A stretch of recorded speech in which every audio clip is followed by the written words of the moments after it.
back. What? Audio loop back. Nobody's even looping it back anymore. What? What are you talking about? Nobody's even doing it. Okay. I think we're good right there. Okay. So, we're back. We are back.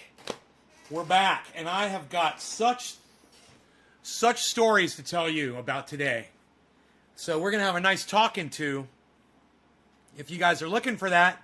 Oh, what? Dude. Where'd these dabs come from? Orange creamsicle batter. Orange creamsicle batter. Oh, dude, no. Dude went into my fucking dabs, man. Oh my god. I told him not to do that. What the fuck, dude? You smoked my fucking dabs? Holy shit, man. What the fuck? That's kind of fucked up, man. I guess he kind of left me some extra. He took some of mine and he left extra. Well, I might steal your diamonds, but I'll bring you back some gold. Here we go. Okay. All right. So, who's dropping digits for me? Old school. Where's my mouse pad? Where's my mouse pad, man?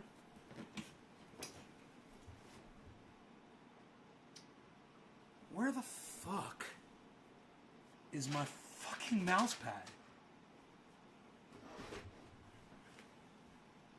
What the fuck, dude? Okay, this is really fucking weird. But I can't do a show without my fucking mouse pad, man. I'm gonna get a sore goddamn wrist. What the fuck, man?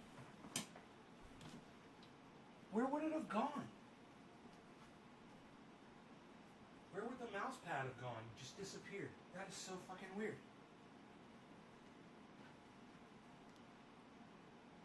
Holy shit. How did that happen? What the fuck, dude? Fucking not kidding me, man. It's gone. I am at a loss right now. I gotta use rags because I don't have a fucking thing to put my goddamn... I don't have a thing to put my fucking hand on, man.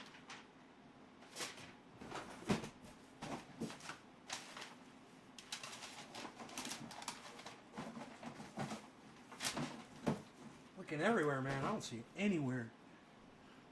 I don't see it drop behind the desk. I don't see it behind my amp. I don't see it behind the couch. Oh, motherfucker. Dude, how did that just fucking disappear, man? I better just text him and be like, dude, where's my fucking mouse? Where's my mouse pad at?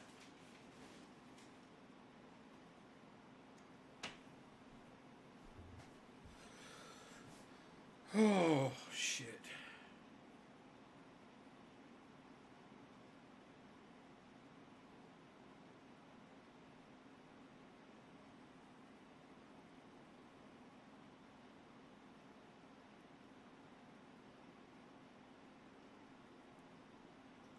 Huh. Fucking A, man. Gone. It's just fucking gone.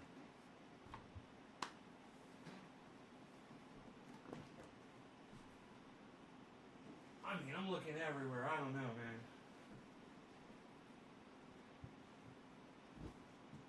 Look at these toys here. Maybe it got thrown into Rogi's toy bin or something, but nope. Nothing.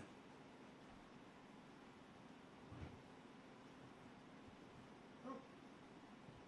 Nothing. My chair? Nope. Well, what the fuck?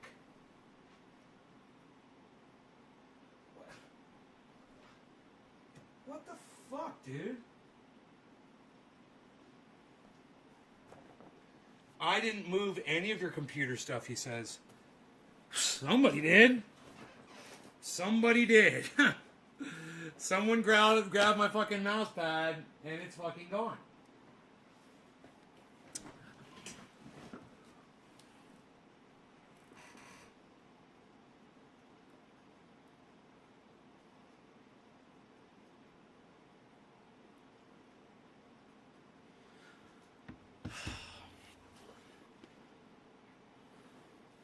Unbelievable, man. Unbelievable. What's up, Nay? Cheers. Have a great day. Hey, Rich Ryan Shaston. I don't know who you are, but do me a favor. All right, do me 2 favors. Number 1, don't tell me what kind of a day to have, and number 2, don't come in here and say goodbye to me. When you're telling someone to have a great day, you're saying goodbye. Don't come in and say goodbye. Okay? Number 1, and number 2, don't tell what kind of a day to have. I'm not having a fucking great day, and you're not going to be able to change that by your words. So it's really obnoxious to tell someone what kind of a day to have. Just so you know, if you're the kind of person that says, hey, have a nice day, and no one's told you to stop saying that shit, your friends are douchebags. Just like you are. You didn't mean it like that. Well, you fucking said it like that, bro. You fucking said it like that. You told me what kind of a fucking day to have, and you told me, and you told me fucking, you told me to fucking what to do, and you told me what kind of a day to fucking have. You know, but you know what? I appreciate your apology. You should realize that you know the way you talk, fucking, that's communication, man. You never tell someone have a nice day, have a great day, whatever. Come in and say, yo, Nay, let's get high, man. What's going on? Yeah, like Jake just did. But I appreciate your apology. I do. I am mad as hornets. I'm not here to troll you people at all. I want you to know that. I'm not here to block you. I'm not here to trick you into saying something's going to piss me off and then so I can block you. I want you to know that. I'm just fucking mad. Okay, I'm fucking mad. That's all. I'm fucking mad. It's not your fault. And I'm not going to take it out on you guys. I got to scream. I got to get it out. I got to smoke a little bit. He did say, he didn't know his girlfriend smoked my dabs. She literally went right into my desk and went into some shit, opened it up, and he saw that, and he came back and he gave me more of what she took. He gave me more of his. I'm going to smoke his first because she definitely tore into mine. You know, but okay, all right. You know, it's just par for the course today, man. It's been that fucking day.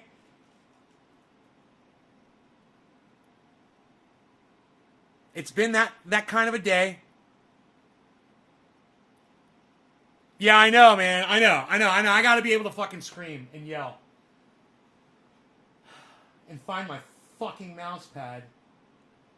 Yeah, that would be great. I would just love to know where my fucking... It just drives... Shit like that drives me crazy. Like, why would someone pick it up and move it from here?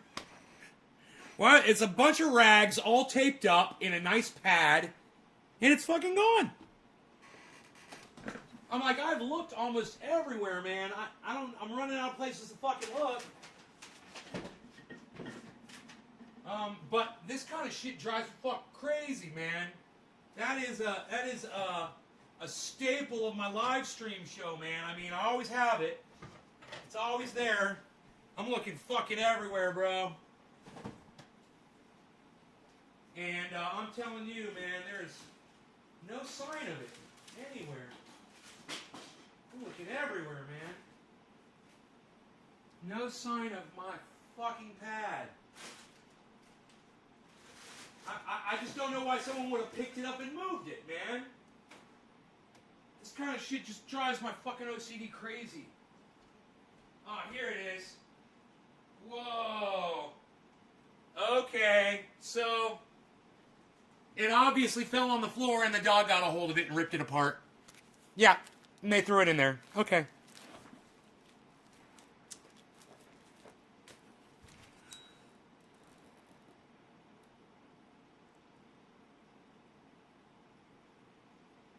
Fuck.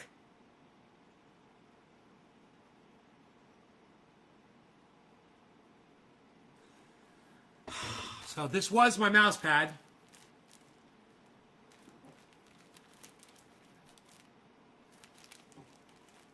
But it obviously got knocked on the floor, and Rogie got a hold of it. And it smells like daddy, I guess. Motherfuck.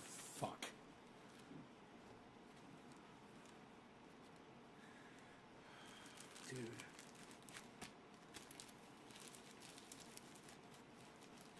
Anyway, I got all kinds of fucking stories for you guys. So, hang on to your hats. The first one is this.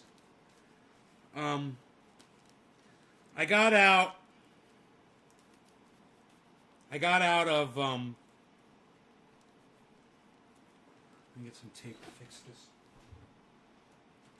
I got out of, Orlando, you know? Went to the airport. And, this is a really aggravating story, man.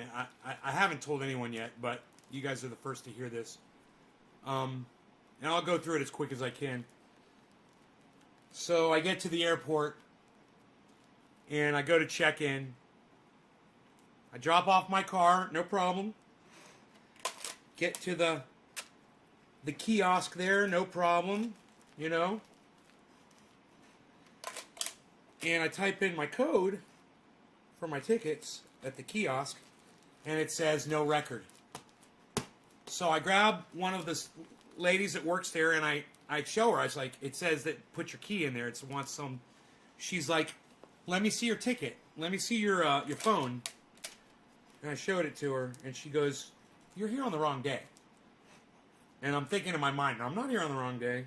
But I look at the ticket, and sure enough, man, when I was doing the fucking tickets, I fucked them up. And I booked out in July.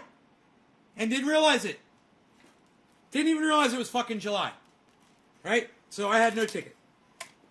So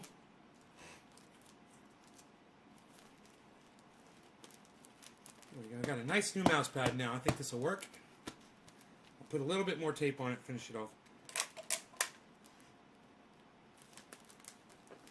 So she says, you got to go over to International, and I said, they told me it's international. She says, it's international or if you have a problem with your ticket. I go, okay. So I go back over there, and I'm like, hey, I did my ticket on the wrong day. And she's like, okay, well, let me see if I can book you right now. I said, yeah, can you get me on the same flight? So, she goes like this. She's looking on her computer, and she goes, oh, no. And I'm like, oh, man. No, dude. Hey, man, don't tell me what fucking kind of tape to use, all right? I don't need to use fucking gaff tape. Don't tell me what to do, bro. All right? I know what the fuck I'm doing. You know, the last time I used clear packing tape on this, it lasted for fucking 2 years until my dog pulled it apart. So don't fucking tell me to use gaffer's tape, motherfucker. I don't need anybody fucking telling me what to do today. The last thing I need is anyone in my fucking audience telling me what to fucking do. So shut the fuck up.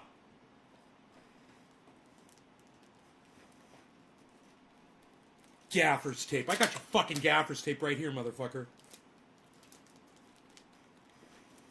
So,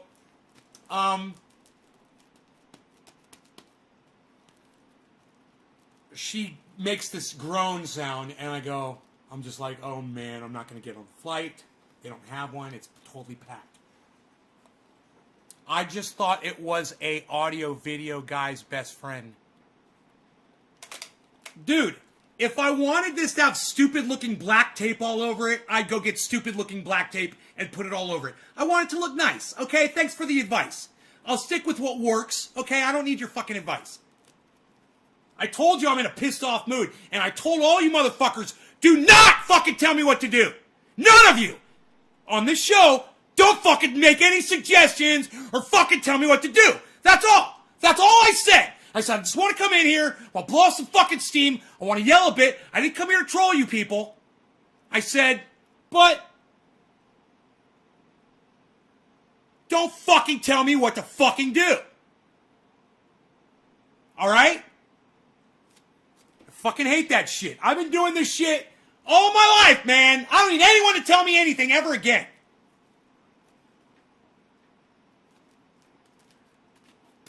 God damn, I should have used gaffer's tape on this. It probably would have worked better. Dude, I'm told you, I'm not mad at you. I'm just fucking mad. If you get in my way, you're going to get sprayed. Drops volume by 60%. Let's loving it. I love it. Thanks, buddy. Listen to me. So she makes this noise, and I go, what? And she says, I've got you a flight. She says, but it's $800 more. And I said, okay. Okay. Bend me over. Fuck me up my ass. Right? Don't kiss me goodnight. And, fuck you too. American Airlines. Suck my dick!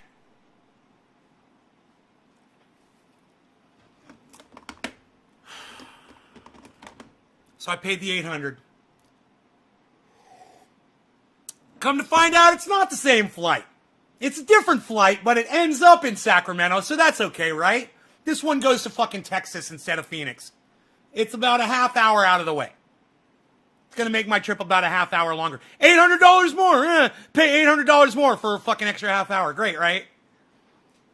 The good news was I got a good seat. I looked on my ticket and they put me in row 14. I'm like, what? I'm not in row 57?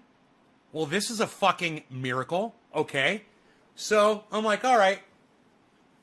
I'm in Sacramento. I find my gate. I get on the plane. I've got a window seat, I believe. Yeah, I had a window seat. And the person sitting next to me was a girl, and she was thin. So I had all this room, and it was kind of cool, was that she was a real pretty girl. She was a little younger, but she was pretty, and she was kind of leaning on me a little bit, and I'm a lonely old man. So I'm like, oh, that's kind of nice, She fell asleep on me. And that was actually nice, So there was that. So then I get off at Texas, we're in Dallas. And I got to get from this one gate to another. So I go and I check the gates. And all the screens are out. I almost took a picture to show you guys. It was a fucking Windows error on all the gates. It said, press enter to blah, blah, blah. It had a list of fucking DOS prompts and shit. I was like, oh my God, they've been hacked. Texas has been fucking hacked. All their computers are down. I didn't know what the fuck was up. So I went over to a lady. Treasure Banger, Michigan Out of Doors, I love you. Thank you, buddy. I appreciate you. You had a nice looking young lady next to you. Oh, you saw the photographs? Did the photograph get on Twitter? She's a beautiful girl, right? Ex-army, man. Ex-military, this girl. So, we had some things to talk about. But, forget about all that bullshit. Forget about it all. Forget everything I just said. I'm in Dallas, Fort Worth. And I get off the plane. And Karen, do me a favor and shut the fuck up. All right? I get off the plane, and all the monitors are scrambled. So I walk over to a woman and I say, hey, I'm looking for the next American flight to Sac. And she said, Sacramento? And for a second, she couldn't find it. She went down the whole list like this. And I was like, oh, what the fuck's going on? And then she started up at the top again. That was like the second one from the top, and she just skipped it. She's like, oh, here it is, Sac. She's like, it's gate 8. And I look around, I'm like, American? And I was in like, she said A8. And I'm in like F8 or F9 or something like that. I'm like, F9, it's American, right? And she says, we've got A, B, C, D, E, and F for American Airlines. She goes, so go up that escalator, get on the train, and that'll take you to the A gate. I said, okay. So I go up this fucking 2-story escalator, and this story is leading to something. Don't worry. I'm not filibustering you at all. This is a great fucking story. And I'm standing there waiting for the train. And these military guys walk up. These army guys walk up with a girl. And they're all in their fatigues. And they're very nice, young. You know, these kids are like 20 years old. And they're all got their army shit on, their American flags, and all camouflage, all wearing the same boots. Badass. They got on the train. I got on the train. We were sitting in different places. When I get on the train, I look to the left, and I see this hot woman sitting there. Beautiful. And I'm like, I look to the right, and the guys in the army are going to the right. I'm like, I'm going to go sit next to her. So I sat right across from this beautiful woman on the train in the airport, and going to and it's a long train trip, and it's going, and it's going, and it's going miles. And it's going fast, you know. This thing goes like 70 miles an hour, man. And we finally got to and I'm thinking the next gate was going to be A22 through A10 or something. I'm like, I hope this girl doesn't get off here, you know. I hope she stays. And she didn't get off. And I was like, cool. Right on. So I got to sit and look at this lady a little bit longer, right? And we get to our gate, and it's slowing down.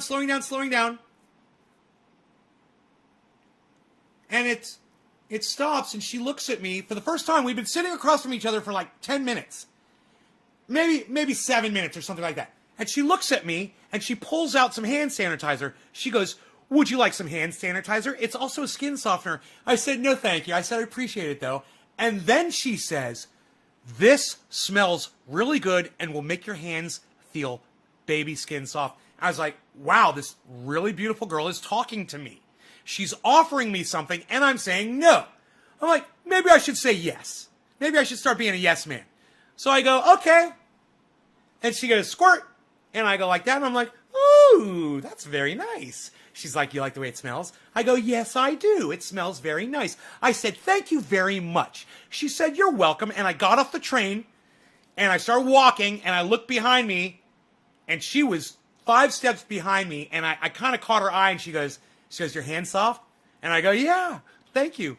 She goes, okay, take care. I go, all right. And she's still behind me. We're walking towards the gates. And I go to the bathroom. I go to the men's room. And in my mind, I'm thinking, that hot woman is behind me. She's going towards the same gates that I'm going towards. Man, wouldn't it be crazy if she gets to the same gate that I'm going to? And wouldn't it be awesome if I got to sit next to her, too, on the plane? That would just be so fucking cool. I literally thought that while I had my dick in my hands. I was pissing in the bathroom. I was having all these thoughts, looking down at my dick, and I was going, man, wouldn't it be nice? Wouldn't it be nice if this girl, you know? So I come out of the bathroom after washing my hands,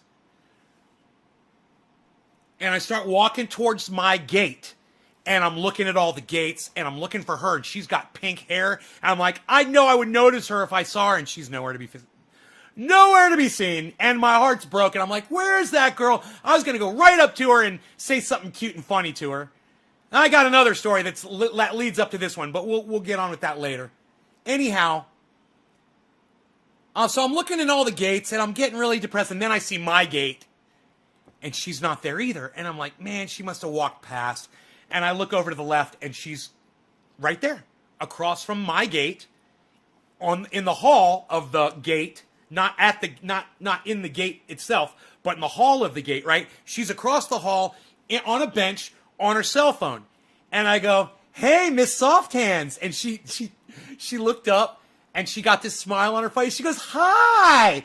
I sat down right next to her. We started talking, and we just had the nicest conversation. You know, she was just so nice. So they're calling the plane up, and everything's getting ready. And I pull out my ticket from my other plane trip, and I go, where's your seat at? And she says, A14. I go, no, it's not. I said, I'm A14, and I showed it to her. I was like, oh, this is the wrong ticket. So she said E14, right? And I misunderstood her. I pull out my ticket, and my ticket is motherfucking F14. Hand to God, all of this is true. May my mother be stricken down right now. in death throes if I am lying to you. Total truth. Total truth. Right? So I'm like, we're gonna get to talk more. I was like, this is great. So we got in the line, and it was like, she's like my girl. She's like with me. We're talking. Somebody literally came up to me and said, "Where are y'all from?" Like we're a couple. I'm just loving this shit, man, because I'm so lonely, man. I'm so fucking lonely, and I'm just like, this is fun, you know. This is pretending I got a girl, you know. I knew she was married, and she had kids, but she was just so nice, you know, and she was just so friendly. So, we take our seats. There's already a gentleman there, a really nice guy from Texas. He was really cool too, man, big guy, but he was nice, and I liked him, and he was very clean cut. He's a guy from Goldman Sachs, I think. He was doing all kinds of Goldman Sachs paperwork next to me on his computer. Not on Mom, bro. We believe you. I'm just telling y'all. You can trust me. I would literally throw my mom under the bus to let you guys know that I am not lying to you. This is a totally true story. Didn't you have a wife there at your house, a lady you live with?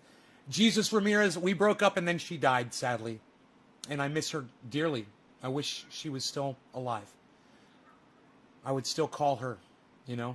But, what do you want, Harles? You want to go outside? Let me see what my kitty cat wants. This story continues and it gets better and better and better.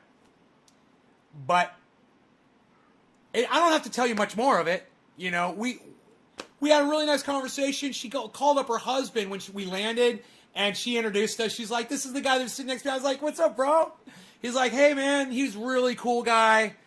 Couple years younger than me, and but there's so much more to say about that whole thing. I don't want to get into that yet. I want to take care of this dude first, and then I'm going to come back and I'm going to tell you about our movie situation and some of the things we talked about, just a couple things, and then we've got to talk about my driving.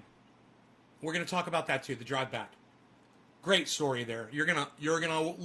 Those of you who don't stay for this, that like you might be getting a little bored, stay.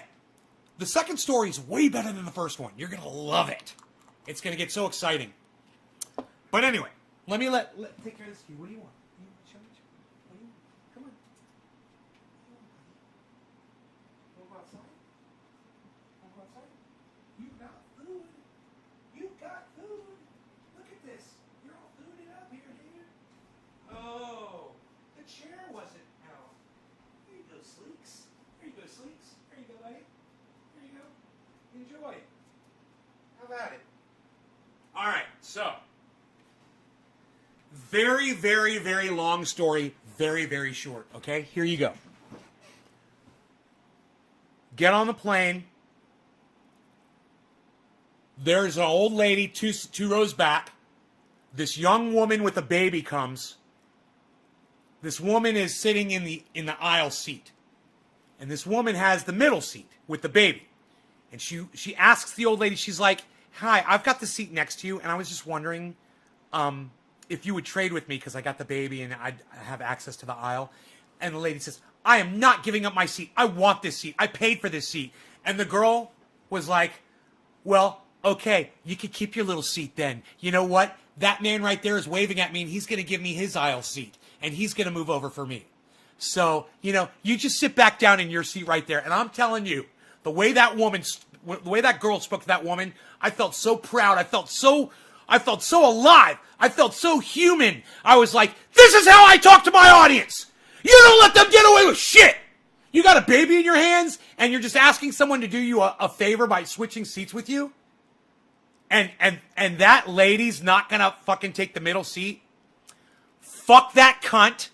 She's a dumb cunt. And yes, I say the word cunt a lot. And that's okay, guys are cunts too. So just realize it's not a sex thing. It's not, I don't hate women. I love women. You know, just because I say cunt doesn't mean I don't love women. Okay? Remember that, ladies. And you can say cunt too. And you should. Take it up a notch, man. Take your curse game up a notch and start saying cunt. It'll make you, at first you're going to feel real dirty, and then all of a sudden, it's just freedom, baby! Fucking freedom! You're like, I don't care what people think about me, this is how I fucking feel. That bitch is a cunt! And you're like, man, I feel good.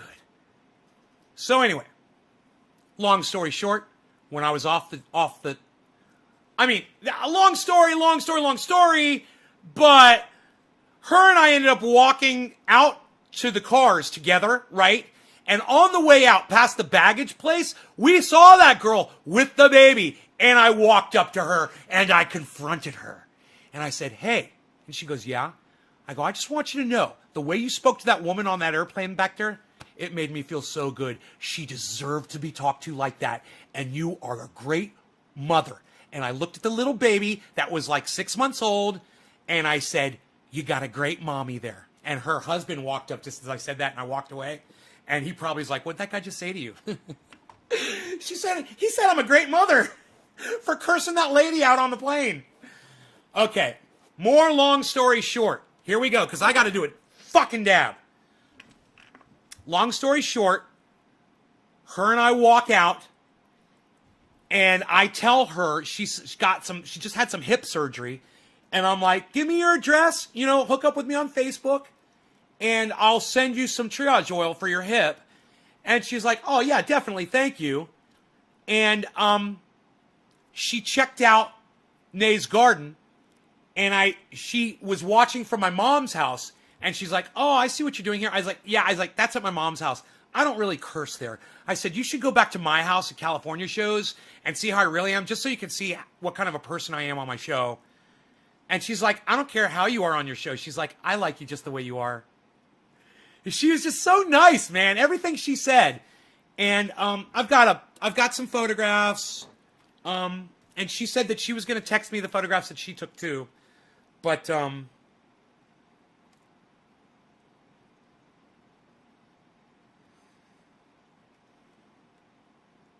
do. I do, sir. Okay. Pictures.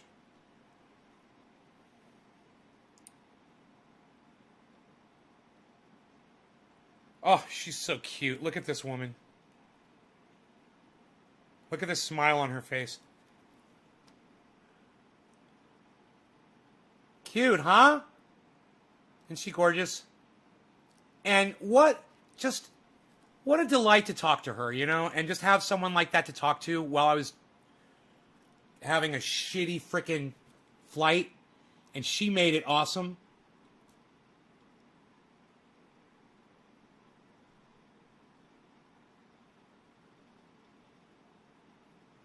She had me amped up. No, she didn't have me amped up at all, bro. I haven't even got to that part of the story yet. You don't even know why I'm fired up.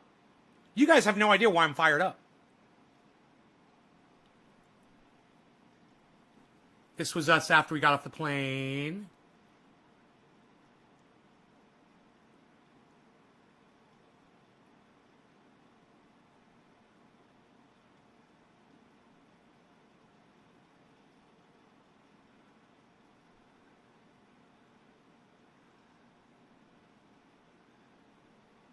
Hey, Tula. Hi, how are you? I was just showing pictures of this really nice... Yeah, this is what I came home to. Things like this. But we'll talk about this. We'll talk about this later. We'll talk about this a little later. So, I want to do a dabby dab, dab, dab, dabby dab, dab.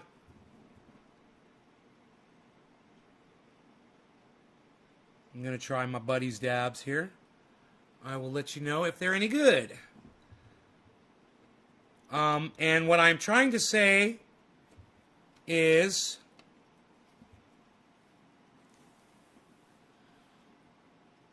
She is a hottie. It's too bad she's married with kids, and she's happily married, too. But, a woman like that is going to be. With an attitude like that, she's going to be. She's going to find a great guy. She's going to have great children. And she's going to live a very happy life. Because she's got a great attitude.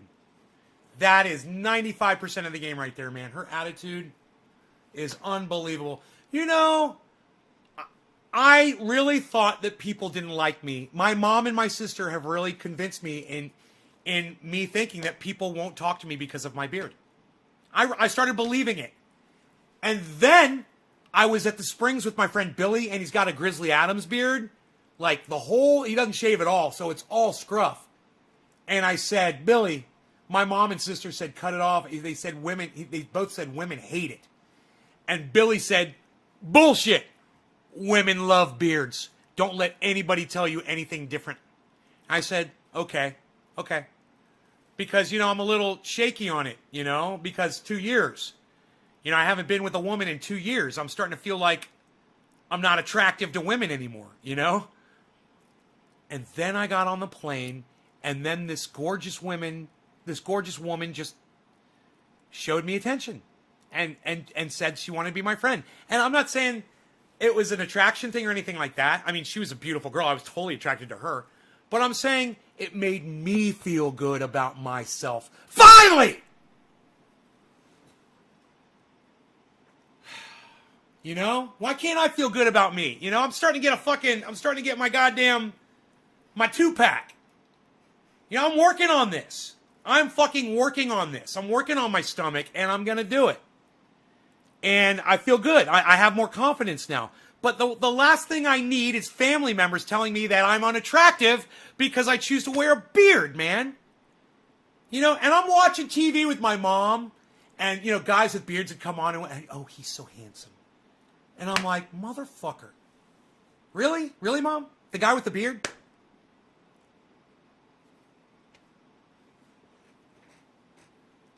So, hey, Chantel, I haven't seen you in a while. Well, I don't...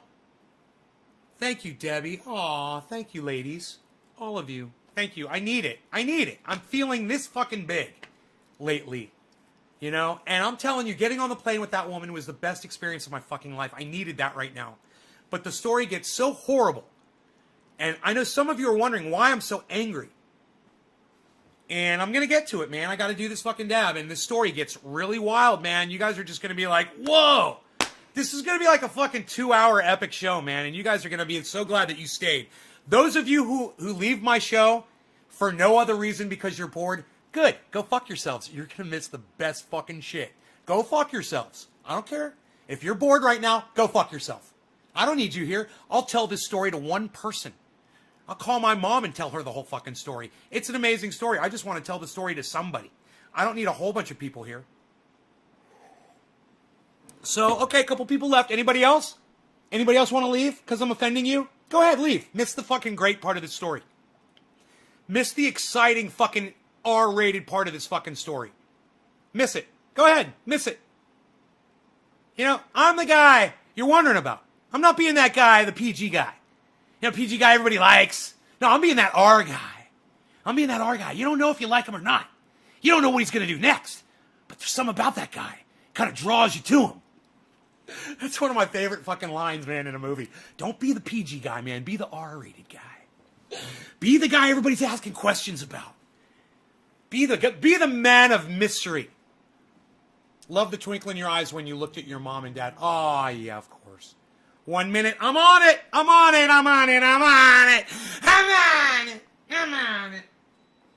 This is probably why my dog hates me, because I sit here and yell. Oh, you guys are like, hates you? What? I don't like to talk about my dog hating me. Okay, so just shut the fuck up. All right, don't bring it up again. Me. Don't bring it up me. I'm going to bring it up, though. And you guys are going to find out the whole story here. You guys are going to be like, what? You guys are going to be like, what? Yeah, man. You guys are going to be like, what the fuck? Sticky Icky, thank you. How can anyone be bored here with you, Nay? All the women love you. You're awesome. All the women don't love me, but they like watching the show, and I appreciate that. That's good.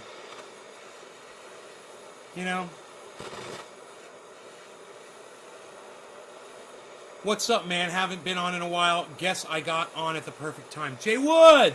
Man, I hope Jay Hood shows up. We got Jay Hood and Jay Wood at the same time. That would be great. Jay Wouldn't or Jay Wood. Procom 32, kapow! What's up, son? We're just about to go kapow to the brain. Insane in the membrane. Insane in the brain. Insane in the membrane. Insane in the brain. All right. All right, I'm going to hit this one hot. I deserve it. I earned it. I earned a nice hot dab. No law regarding cannabis. Cannabisism, tisms for all. Who dropped me my first digit today? I'm going to go all the way to the top. Nick Brown. Nick Brown, this is for you. Bottom of the hour. Cheers.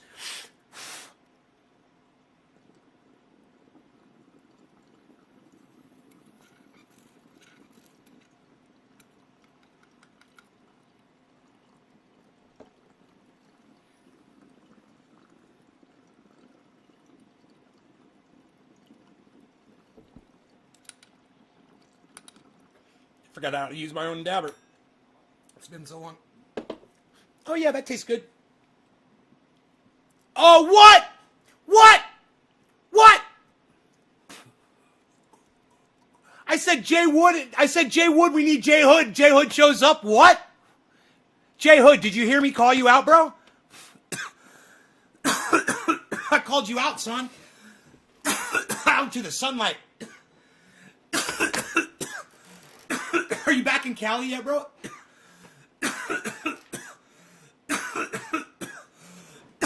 Hey, we got a focusing cam, guys. Dab sweats in California.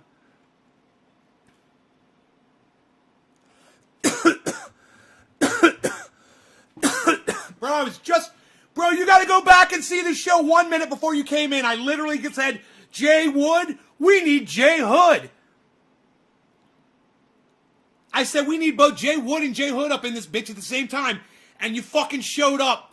Dude, literally 30 seconds after I called out to you. You showed up 30 seconds later. And I'm fucking telling you, I've got magic powers today.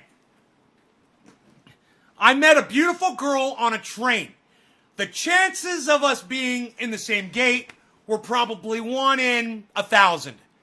The chances of us being on the same plane, same, right? Same gate, same plane. The chances of us sitting next to each other on that plane, 1 in 240 chance. So I had a 1 in 1,000. At least there were 1,000 people at those gates. You know, I don't know how many. Wait, let's. Okay, Google. How many people does Dallas-Fort Worth International Airport service hourly? Here it is. Dallas-Fort Worth International Airport. Okay, Google. How many people go through Dallas-Fort Worth every day? 328 people. Here's a summary from the business journals. If you do the math, Dallas-Fort Worth added an average of 328 That's not it. people Google, every day. stop. Okay, Google. How many people use Dallas-Fort Worth Airport every day? 1850 flights. According to less than B greater than DFW Airport, less than B greater than. Dallas-Fort Worth International Airport is the world's 4th busiest airport, offering nearly 1850 flights per day and serving 64 million passengers a year. Dude, the chances went way the fuck up. So you multiply 1850, and let's just go low, okay? Let's go low with this number. You know, I know my airplane had more than 200 people on it, but let's say 200, okay? So let's just go low. So let's go 1850 times, let's say 150. Now we'll keep it honest as fuck that way. Oh, $250,000, 277,500. I had a 1 in 250,000 chance of sitting next to that girl at Dallas-Fort Worth today. A 1 in 250,000 chance today. I said, J.R. Ryder needs to be here now. And he shows up within 30 seconds. Dude, I've got magic powers today. That's all I'm saying. And I got the fucking receipts to back it up. And anybody that doubts my magic powers today can go check the receipts and start sucking it. It was fate. Dude, you know what would be so funny? If I'm going to tell you her name. Look. I forgot a big part of the story, okay? So, we're on the train. We're not talking. I'm checking her out. And you know what kinds of jeans she's wearing? She's wearing yoga pants jeans. Oh my God, my favorite thing in the whole fucking world. It never gets any better. I mean, it could be Daisy Dukes. Maybe. There's only one thing in my book that is hotter than yoga pants jeans. And that is Daisy Dukes. But I digress. She was wearing them, man. And she caught my attention. You know, she was hot. I was trying to check out her fingers immediately because I'm not a pig. I don't want to be treading on anybody's water. I'm fucking cool like that. And I saw one of her hands, and she had a diamond ring on it. It was a tiny little diamond. And I didn't know what I was looking at. I was confused. I was blinded by her fucking awesomeness. Right? I didn't know anything about this girl. She just was so hot. Right? And then she shifted or something, and I caught it out of the corner of my eye. And I'm like, bing, ching. I'm like, oh, fuck. Some homeboy fucking went down on this. I mean, he fucking put down some serious. I saw that shit, and he had my heart. This fucking diamond ring, bro, I mean, it was this giant, beautiful center stone with all of these other strips of diamonds surrounding it. It was the most beautiful fucking ring. I was like, you go, girl. And I was like, I wasn't gonna perv on her. I wasn't gonna fucking, stare at her or anything. But she was wearing fucking yoga pants jeans. So, one or two more times, I caught a glimpse. I was looking around, whatever. And my eyes kind of fell upon her for just a moment. And you know what I saw? The first thing I saw was that her and I have the same earphones. I thought that to myself. I was like, those are the same earphones I have. And then she kind of did that, like she looked over or something, and I could see her name. And her name is Kissy. And I like kissing. And I immediately thought of kissing her. And then I looked back at that hand, and I saw that ring, and I was like, somebody's loving that shit. Power to you, bro. So I just, I acknowledged this guy's massive luck in life to have a woman like that. I was like, bro, you are lucky, man. I got your back. Totally. I love women, man. I love people. I love couples, and I love nice couples. And I could just tell she was a really nice girl, man. She's really nice. She looked like she owned the goddamn airport, bro. I'm fucking telling you. This girl just looked like her mind was just together. I could tell, And as soon as she opened up her mouth and said 4 words to me, I was like, oh, wow, man. I like the way she speaks. Well, she is ex-Army. She's United States military, son. You know how they speak? They're all clear and perfect and detailed and every consonant and syllable and big words that I don't use. Oh, you must have been in the military. You use words I don't use. I don't even know what that word means.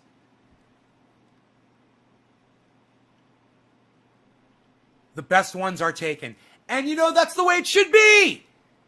And that's the way it should be. The best ones should be taken by great guys that deserve it. And that makes me happy. I'm at that point in my life where I'm like, yeah, man, I just, I'm happy for everybody. If I can't have my own relationship and be happy in that, I could be happy for everybody else, and not be jealous, but instead sharing their happiness and their joy. And I was, man, We had a nice conversation. We had a lot to talk about. She showed me pictures of her sons. They're beautiful. And pictures of the whole family together. Her husband. She's got a rabbit. She lives in the most fucked up state. You guys would laugh and laugh and laugh and laugh if you found out what state she lived in. But I can't reveal too much personal information. But I have a feeling you're going to see her on the show. I think she's going to come into the show one day and say hi. You know, she's down like that, man. She's cool. And, you know, maybe when she gets home, she's chilling with her husband, they'll pop in and they'll say hi. And I would fucking love that, man, because I really needed to meet someone like that. She put so much more confidence in me. And I was losing everything, man. I was just falling apart because I was just trying to keep my friends together when I was back in Florida, man. I was just trying to juggle everybody and try to just give as much love to everybody as I possibly could while I was there. And it was I was drained, man. You know, when my buddy, man, he was playing. He's the best musician in fucking Florida. He's the best musician in Florida. He was playing live, and I couldn't even go see him, man. I was just so fucking tired, man. Emotionally. You know, physically, I'm fine, man. But emotionally, man, I just, God, I just had to go to sleep, man. You know? I had just learned so much. I had talked to so many people. And my brain was just overloaded. And all I wanted to do was drive out there and see him, man. I was like, I can't do it, man. I fucking can't do it. I wish I had somebody with me. You know, if I had somebody with me, we could have gone together. I would have been motivated. We could have made plans. I could have been motivated to go. Okay, so I did my dab. Now, are you guys ready for the story that I told you guys about? There's 2 stories. I promised you guys if you stayed, I told you it's going to be like a 2-hour episode and that you guys would be thankful for staying. And I don't ever jack you guys around like this. I don't ever string you in and keep you in and whatever. I got better fucking stories coming and you guys are just going to be like, that's fucked up, bro. You're going to be like, that's fucked up. So, got in my car, found my truck out in the parking lot. I knew exactly where it was. I triangulated that bitch. You know, when I parked my truck, I looked at the fucking tower, Sacramento air control tower. It's the big, ugliest fucking thing you've ever seen in your entire life. It looks like a penis coming out of the ground. And it looks like an evil penis that wants to hurt you. It's disgusting.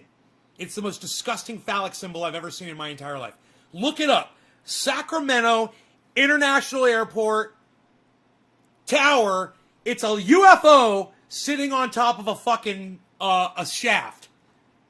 It's what it is, man. And you know it's gonna fucking hurt. You see the fucking head of that dick coming, that bitch is gonna hurt. Oh man, you know, is it even gonna be able to be pulled out? I don't know. It's got barbs on it. I spot that thing.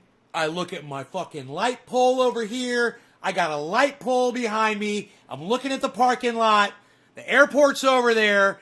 I'm right here. I know exactly where I'm at. I'm all fucking happy. I go right to my fucking truck, man, and I'm like, I fucking, dude, I'm telling you, I am pumped. I'm getting in my truck, and I'm gonna go home and see bees. I fucking can't wait, man. I could just barely stop myself from tuning into the fucking camera and checking in on the bees.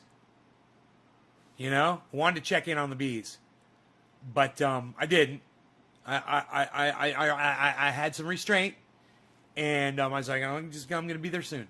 So turned on the GPS and started heading home. And there's a little bit of traffic, a little bit of congestion. It's Tuesday, right? I get through some of that shit. Now remember, I'm $800 down, guys. I'm thinking about crypto the whole time, right? I bought Bitcoin on the fucking plane. I taught her about Bitcoin, and I was like, I'm buying some. Boom, I just bought some. It was at like fucking 40 fucking 5 or... it was like 47 or 45. Her husband just bought some at 43. And I was like, tell him he's going to feel good because I just bought some at 45. She texts him. He's like, you just bought it at 45. You did better. My husband's better than this loser on the plane. So I get out. We're on the highway. I'm on the highway. We're me and all my personalities, right? And I get behind this fucking Dodge. I mean, at first it's a truck just like mine. And he's moving. He's doing like 82. I wasn't even looking. I didn't give a fuck. I'm looking for cops. I wasn't checking at my speedometer. You know? So he's doing like 82 miles an hour. Traffic sits at 70 mile an hour zone. We're going 82. Right? Nobody's fucking passing us. Nobody, bro. We were just, people are cool out here, man. They're coming home from work, man. Everybody's just driving, little over the speed limit, on cruise control, and we're just zip, zip, zip, zip, zip, zip. And then this fucking semi decides to fucking pull out. He's in front, right? Guy fucking separates us and starts doing the fucking side-by-side shit. I'm like, really, man, is that what you're going to do? Because I'm not tailgating. I'm being cool. I'm car lengths back. What's up, Billy? 0.10% less than you at the same time. Right? Right? Who knows, bro? I got it at 40. I think I bought it at 45, and I think he bought his at 43. I think. I don't think that's 10%. That's not 10%. Maybe it is. No, I don't know. I can't think. Anyway, story. Truck moves over. I catch back up to the Chevy, right? And we go. And this guy's fucking moving. It's fucking great. And then he gets off. And so I'm like, I'm looking, you know. And I slow down. Because I ain't going to take a ticket. No way, man. I was already pissed off about the $800. So I already got my fucking speeding ticket, right? So I pull into the slow lane, and I'm doing 79 miles an hour. And a fucking Dodge goes by me. A Dodge full size. 89 miles an hour this motherfucker's going. I'm like, hey, bro, what's up? So I'm like, I got you, son. I got you. I got your back, bro. I got your back, bro. Ain't anybody can see your fucking license plate, bro. I got you. We're moving. And he's going in and out and in and out. I'm fucking right with him, man, you know? Whip, whip, whip, whip. Rocking it. Beautiful drive, right? Then he gets off, and I only got one exit to go. So I got to pass a fucking water truck. This motherfucker starts speeding up on me. Like a Culligan waterman? I'm like, what are you fucking doing? Why are you doing this? Come to find out, this is what really got me fucking mad as fuck. As I'm passing the water truck, my truck, and I've never done this before, I just never had the need to do it before. My truck has a governor set at 99 miles an hour. So I'm calling fucking Diesel Freak. Diesel Freak, calling up the Diesel Freak. Light it up with Diesel Freak, son. I'm calling up fucking Diesel Freak, and I'm gonna get that motherfucker removed. Fuck that shit. That shit could have killed me today, man. I needed 115 at least to do what I was doing. You know, I got up to 99 miles an hour, my truck does that. I'm like, really? So, and I get over into the fucking, you know, into the paint, as my friend Jay Hood likes to say. And I get whomp on the brake, get to the fucking stop sign, and I'm sitting there at a dead stop because a fucking semi is coming at me at 80 miles an hour in a 45. And I'm like, it's a good thing I decided to stop or I'd be dead right now. Aren't stop signs great? This motherfucker didn't give a fuck. Like, I could have fallen asleep at the wheel.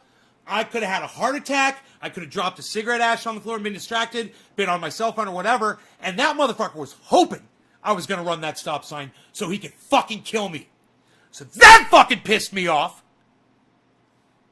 So the semi roars by, and I get on the highway, the 2-lane highway, and there's the car that was at the stop sign in front of me that got in front of that semi, and I had to wait for it. Okay. It's a minivan. It's one of those new, styly little fucking square box minivans. And I'm like, oh, you're getting past immediately. This motherfucker, he's going fucking 49 miles an hour in a 55. And I'm like, so we passed the gas station. I'm looking, because this is where I got pulled over last time with Dino, and Sound Drone was in the car, right? And we got pulled the fuck over by the police out there. I got a big old fat ticket. And Sound Drone had a big old case of joints, and he showed the police officer. He said, "You guys smoking?" And Sound Drone pulled out his thing and held it up. He goes, "No, you smell that, bro."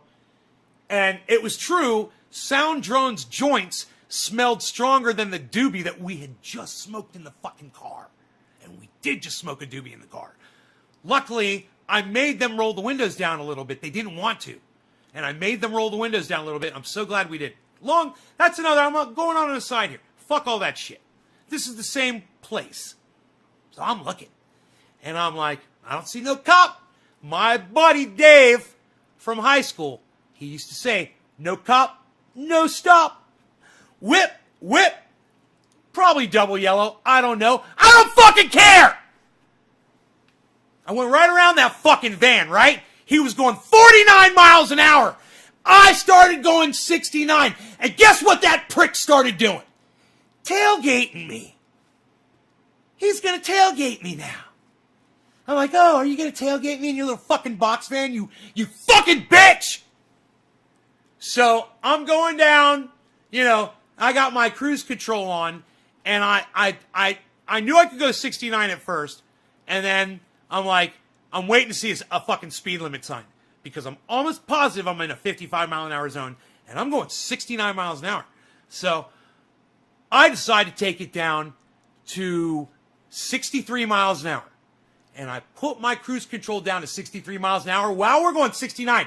And that motherfucker behind me got scared. Oh, he got scared. He got so far away from me when I did that. I think he thought I was going to pull over and fucking strangle him with my fucking beard. Because I guess my beard has special powers today. I'm not sure. But that worked. So I'm going 63, and this motherfucker's now a half mile behind me, and there's a sweeper coming up. And I'm like, this is my spot. This is my jams right here. Wide open, flat plane sweeper. You can see 3 miles on this fucking road, and there's nothing. Nothing on the sides, nothing coming, no airplanes, no choppers. I'm like, we're going, guys. Everyone's like, yeah. It was all the personalities. We're going, man. How fast are we going? I'm like, we can go 99. Let's fucking do it. I'm trying to get my truck to go as fast as it can around the sweeper, and the tires are breaking, and they're not even squeaking. I was like, I don't fucking believe it. I turned my radio down. I had to go like, like 5 times to turn my radio down and roll my windows down. And I'm going around this sweeper. It's a long one. And I'm listening. And my tires aren't squealing or nothing. I'm like, I'm going to give this fucker all I got. There's nobody out there. And I was so fucking mad at this point that I wanted to fucking kill myself, man. I did. I was fucking suicidal at that point, and I was having a fucking episode. Not good. Not good.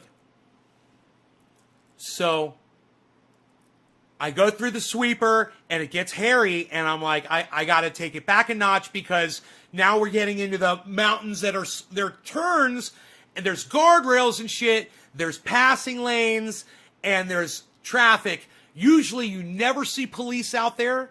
Never. But I said, I'm going to play it safe. right, at first, and until I get my wide open spaces. And my wide open spaces, I'm gonna bend them over and fuck them up their asses. And then in the respectful places where there could be a police officer and that I can't see, I'm gonna play it safe. Well, this is a true story, guys. I get into the mountain. There's 2 cars in front of me. They're doing about 60. I'm passing them at about, I don't know,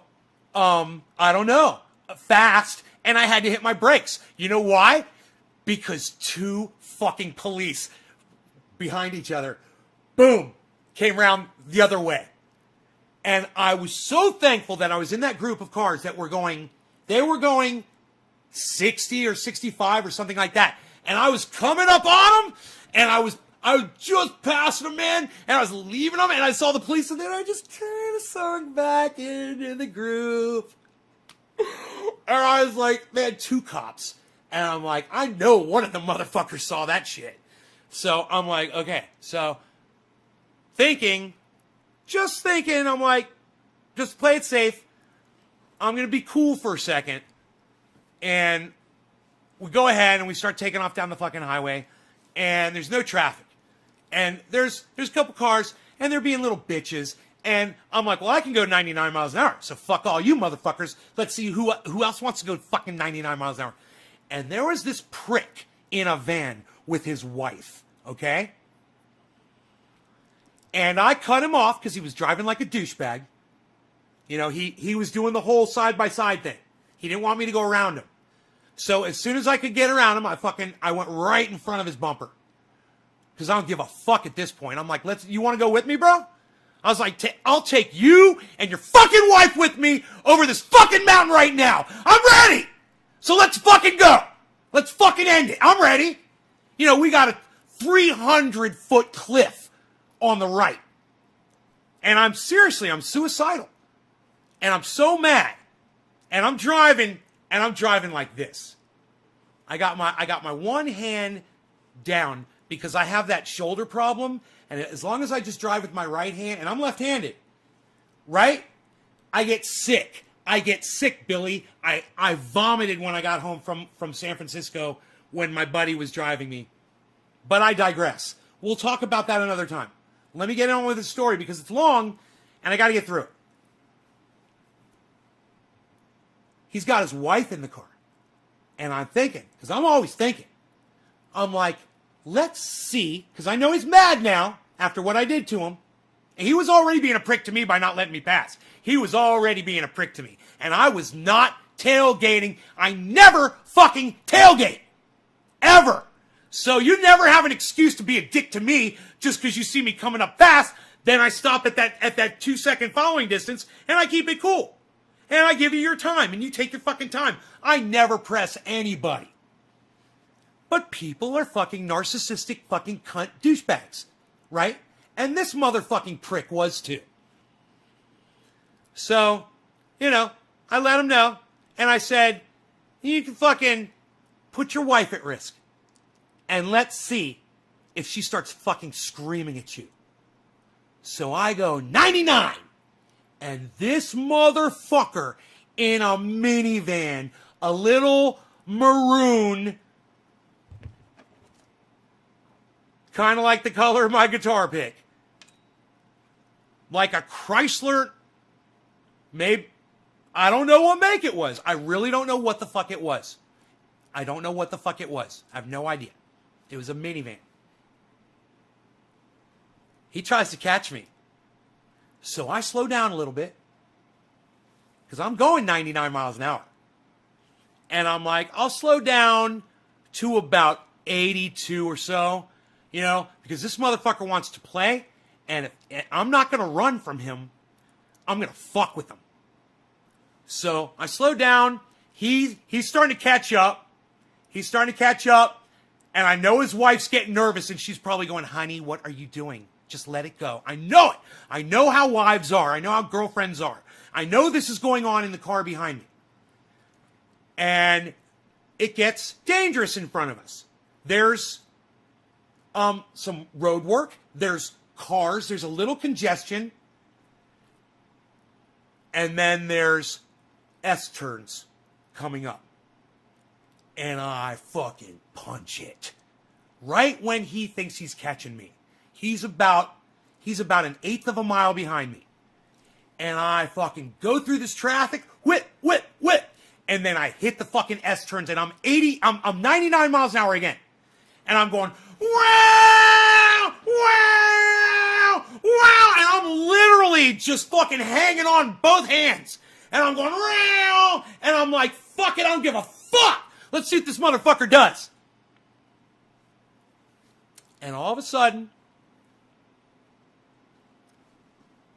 there's a semi and a fucking somebody pulling a goddamn long trailer. An enclosed trailer. Like a big one, like a race car trailer. You know, like a, what do you call those things? A adult toy trailer, right? Big one. Like there could have been a bus in this motherfucker. It was like an 18-wheeler looking motherfucker. It wasn't that big, but it seemed that long, but it wasn't an 18-wheeler. But there was an 18-wheeler to his right, right? He's behind the semi, and as I'm coming up at 99 miles an hour, he decides to fucking get over. No turn signal. Toy hauler, right. No turn signal. So I got these two guys in front of me, right? And in front of the semi, there's more cars stretched out. And this motherfucker, I'm going 99, and this motherfucker starts going 35 miles an hour. Up the hill. We're driving up a mountain. I was going to go 99 all through that shit, right? Not only that, but I can't get around him because every car on the road, there's cars. There's car after car after car on the right. And he's trying to pass people. Right? He passes whatever. He gets around them. And it's single lane. And it's S-turns. I can't fucking pass him. And it's him and me and the fucking semi, right? 2 cars back. And guess who's behind the semi? Red minivan. Way back there. And I'm laughing. Right? I'm just laughing my ass off. Because we're all going 35 miles an hour. And I'm up near the front. And this guy, there's a sign that comes up. And I pull up behind him and I look at his license plate. I had to violate my two second rule for just a second. Because I thought I saw a fucking Florida license plate that I recognized. And it was. I was like, I just fucking flew 3,000 fucking 100 miles away to get away from you fucking cunts. And you're right here in my goddamn hometown keeping me from getting to my goddamn house. I'm so fucking angry. Florida. Okay. S, and I look, and I'm like, well, there could be somebody coming around this turn really, really fast, but I don't give a fuck! So, never drive angry. Never drive angry. That's why it's always good to have your wife in the car to say, honey, stop. Stop it. Stop it, honey. I'm calling 911 on you, honey. I don't have one of those. I need that in my life. I need a throttle, man, to throttle me back. I've got a lot of passion in me. It doesn't stop here. I go around this turn, get up to about 70 miles an hour, just fucking get right in front of this Florida fuck. And I roll my window down and I go, and there's 20 fucking cars and 2 semis back there too. And they can all fucking see me going, fuck you, motherfucker! Out of my window, like this, right? And I punch it. And I look in my rearview mirror, And that cunt bitch that was driving that Florida toy hauler, he had 20 fucking cars behind him and refused to pull over. And I passed him right after a sign said, slower traffic must pull over and allow faster traffic to pass by. That's why I gave him the fucking finger. And every other person that was behind that fucking cunt, even fucking minivan man, I guarantee you, cheered me a little bit and said, you get him, bro, you fucking get him. Because narcissistic cunts like that suck dick. And I wasn't in a hurry. I was just angry and I wanted to fucking die.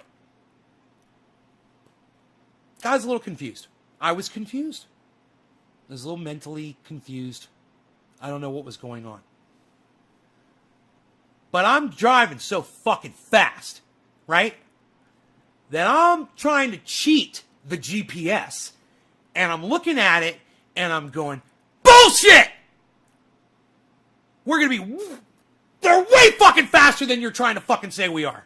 And I'm pushing it and pushing it. I'm pushing that fucking GPS and it keeps clicking down. Lower time, lower miles, lower time, lower miles. I got it down to 9 fucking minutes. I'm going to be home in 9 fucking minutes. I'm like, I'm flying! And then, it's your boy! What's up, son? Thank you, bro. Thank you. I knew you guys were going to like this story. Bad Bad Blue Jaw is trying to keep me honest. This next encounter is going, and there's 2 more encounters on the road before we even get to the next story. Yeah, there's another story. I told you, fucking 2-hour epic show today, guys. I'm telling you. There's 2 more encounters on the road. Let's do a dab, and I will remember these 2 encounters, trust me. And if I say, what was it? Just tell me, the 2 encounters on the road. I'll be like, oh, yeah. You know how I do. All right, what are we going to call this, man? 710?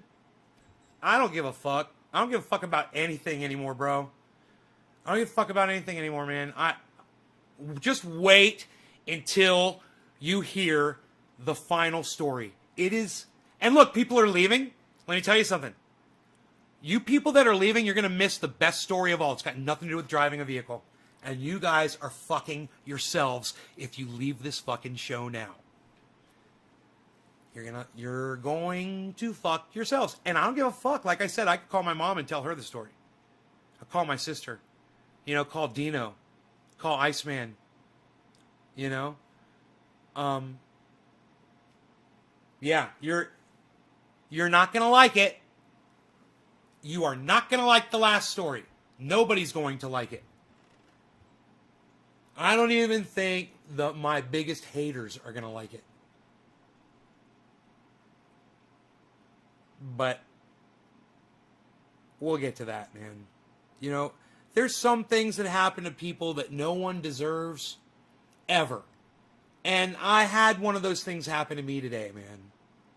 So we'll talk about it after this dab and after I tell you about my other 2 encounters on the road coming home today, okay?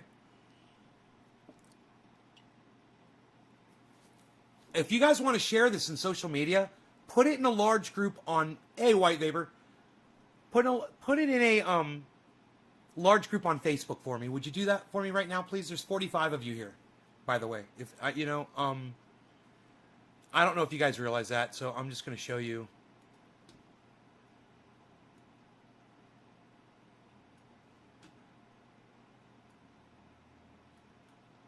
That's not bullshit. Oh, thank you, Karen. I appreciate that. There's 45 people watching the show, and it was up to like 53 before. So let's get these numbers back up, guys, okay? Let's go ahead and do multiple shares. Take a risk for me. I almost fucking died today. I drove like a suicidal maniac.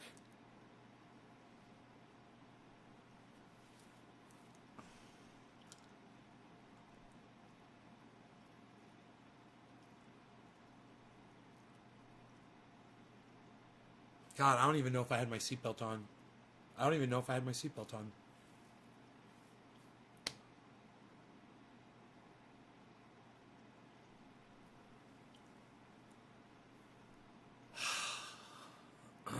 That's a little disturbing, man.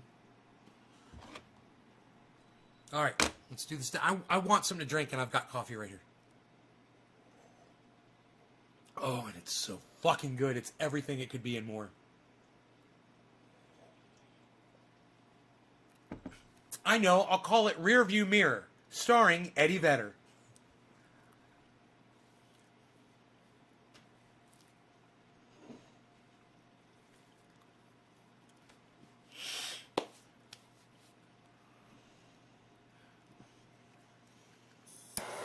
All right, Karen McDonald, this is for you. Thank you. Thank you for dropping digits, everybody.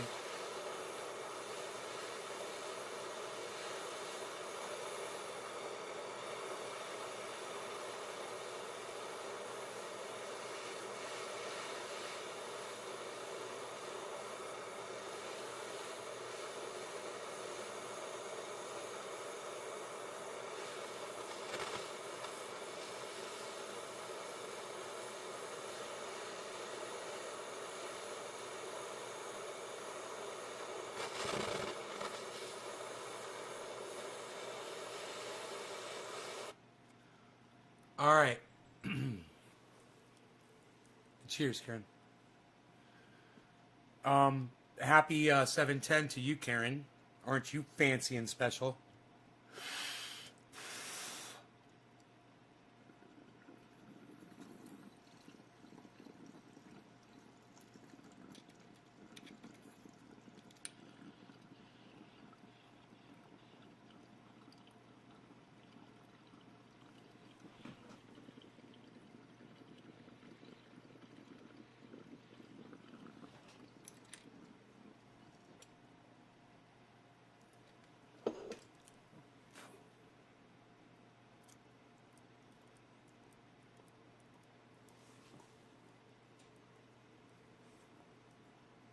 Tonka, but I'm home now, son. I can't believe people are leaving the show, man, before I finish the story. Hey, man, it's their loss. That's all I got to say about that. It's their loss. All right, here we go. So, 9 miles. Or 9 minutes. 9 minutes. Not 9 miles. 9 minutes, I think it was. And there's these two cars, side by side on the right, little 4-cylinders. And I'm coming up 75 miles an hour or so. And, you know, another narcissistic cunt decides to just pull out in front of me and start passing like this. You know, they're going like 60. And they're both going side by side now. And I'm just like, I'm behind this little tiny white fucking 4-cylinder, right? That's going like this. And I'm like, you are such a narcissistic fucking cunt bitch. You couldn't even look in your rear view mirror for 1 second, see someone was coming and wait 1 second to take your fucking, your 2-minute fucking pass? Are you fucking kidding me? It would have taken me all of 1 second to go past you. Literally. 1 second. Why are people such dumb cunts? So here I am going fucking, you know, by this time, who knows, 59, you know, and I'm just ready to fucking kill everybody in front of me, man. I'm so fucking angry. And I'm starting to think about the bumper on the front of my car and the winch. And I'm like, dude, I could just fuck somebody up right now. It's a deadly weapon on the front of this truck. And I will just kill some motherfuckers. They have no idea. People have no idea when they're in traffic that there's people like me out there. You know? I'm ready to go Charlie Manson on their ass. Seriously. And they have no idea that we're behind the wheel. and they're with their wives, or they're driving their kids, or their little doggy somewhere, and I'm ready to fucking literally, I don't care if I die or not at this point. I am ready to fucking kill somebody. And if they just had an idea that people like me were out on the road, maybe they would check their rearview mirror. Maybe they would pull over when they had fucking 20 cars behind them. And realize that car number 17, someone might get out of that car, pull your ass off the side of the road, and shoot you. You know? Stop driving like cunts, man. Get the fuck out of our way. There could be babies in car seats and shit. There could be. Then drive like it. Then drive like it. Then fucking drive like it. Be safe. Get the fuck out of my way. I'm not putting anybody at risk until they start driving like dumb cunts.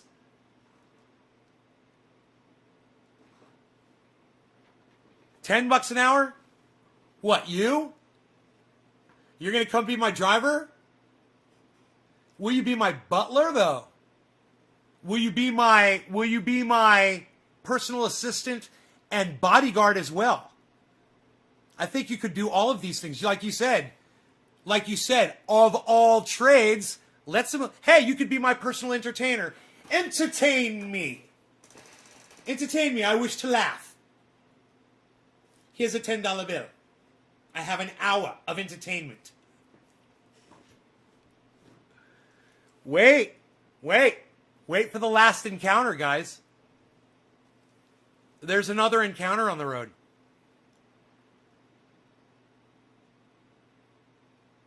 So, I haven't even finished this one yet. So, this motherfucker starts to finally get around, and I cut this fucking cunt off too. Right in front of him. Just totally illegal move. Totally putting them at risk. Risking both cars behind me to just show them how angry motherfuckers can be on the road. And when there's somebody driving a fucking 2500 on the road, and you're fucking acting like a little dick in a 4-cylinder, you could literally die. I could be so crazy that I knock you off the road and your car tumbles down and you die and everyone in your car dies and I just keep on driving my merry way. And no one ever even find you down there. Not for years. And no whatever happened. You know, the sun would dry all the paint off your car. By the time anybody would ever get down there, the color of the paint would even be gone. That hit you. You know,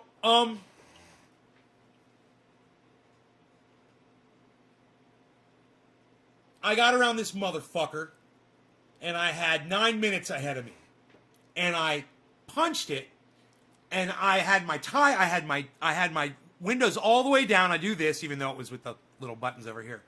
Had my windows all the way down, coming around the mountain, and I want to make my tires fucking squeal. And I'm going 99 miles an hour trying to make my tires fucking squeal across the pavement. And I can't get them to release at all. The truck was dry. And you know what? They're cracking a little. I'm going 99. They're cracking a little, but not enough to drift. And I was in 2-wheel drive. And it was pissing me off. Because I wanted to push my car into fucking, into little bits of slides. And it just won't, man. Not at 99 miles an hour. It's not enough. And it pisses me off, man. So I get where I'm like, okay, a cop could come up this way, you know, I'll probably slow down. So I slow down, and I got to go through a roundabout. So I go from 75 miles an hour into a fucking 5-mile-an-hour roundabout, man. And I get out of that like a goddamn washing machine. And I start heading home, and I'm getting closer, right? And I can almost fucking smell the goddamn forest from there. And I'm getting closer, and then it happens. I'm getting ready to turn, and a car gets in front of me, to turn in front of me. And on the back of the car it says student driver.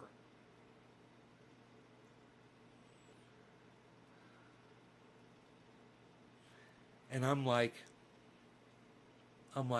by this time I'm back like this again. And I'm like, oh, you're a student driver, are you?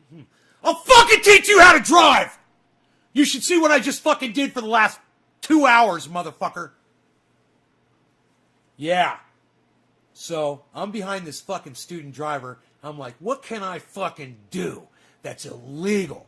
So I can get around this motherfucker, I can break the law, and I can show this motherfucker an example of bad driving.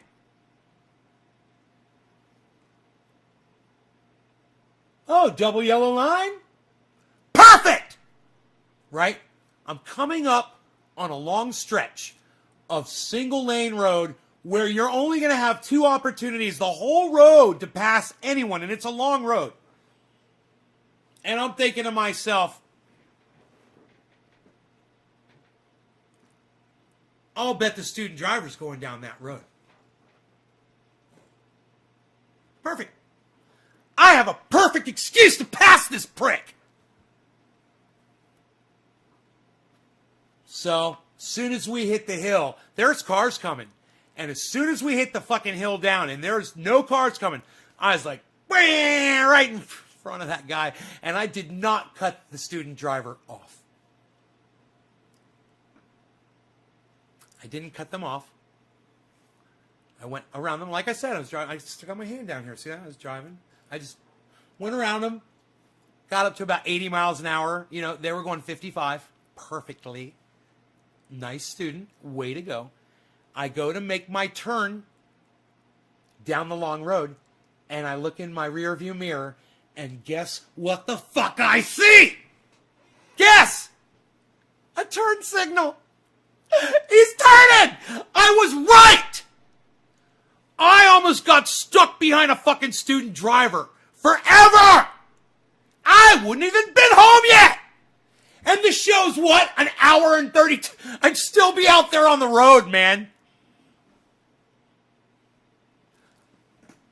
I'd still be on the fucking road.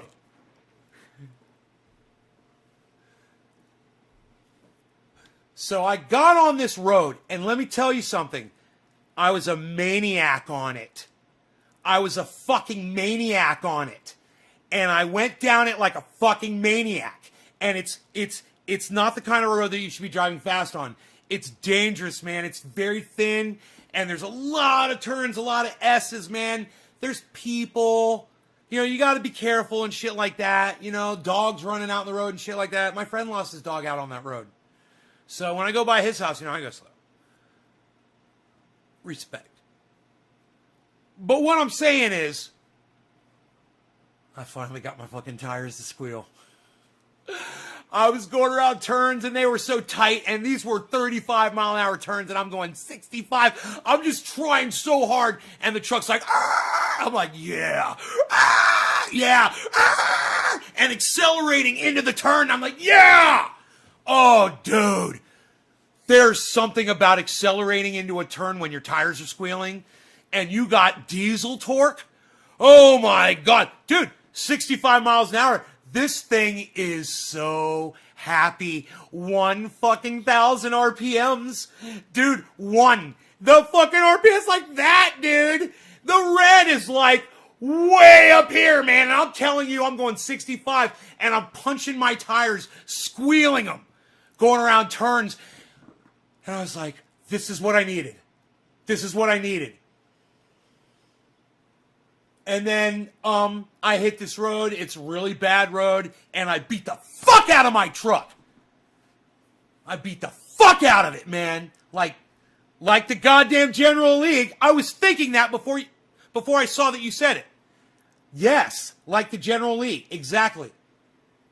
I beat the fuck out of it, man. It didn't catch air. I put it in 4-wheel drive. But because I almost hit a couple trees, man. I did. If I didn't know what the fuck I was doing, if I didn't know how to handle that truck, I would have gone head on with a tree. I got airbags. I don't give a fuck. I got airbags. I don't give a fuck, man. At that point, Oh, I just had to pee. I couldn't wait. I got to my driveway and I peed and I peed and I peed and I peed some more. And it made all of that speeding worthwhile. Boy, did I have to go. You know, as evidenced by the way I was driving, I really had to pee. Okay, you guys ready for the second story? Did you guys... Hey, if you guys liked the first story, go ahead and share this. The second story's going to take a little time. The second story is fucked up. You guys are going to be like, that is so fucked up.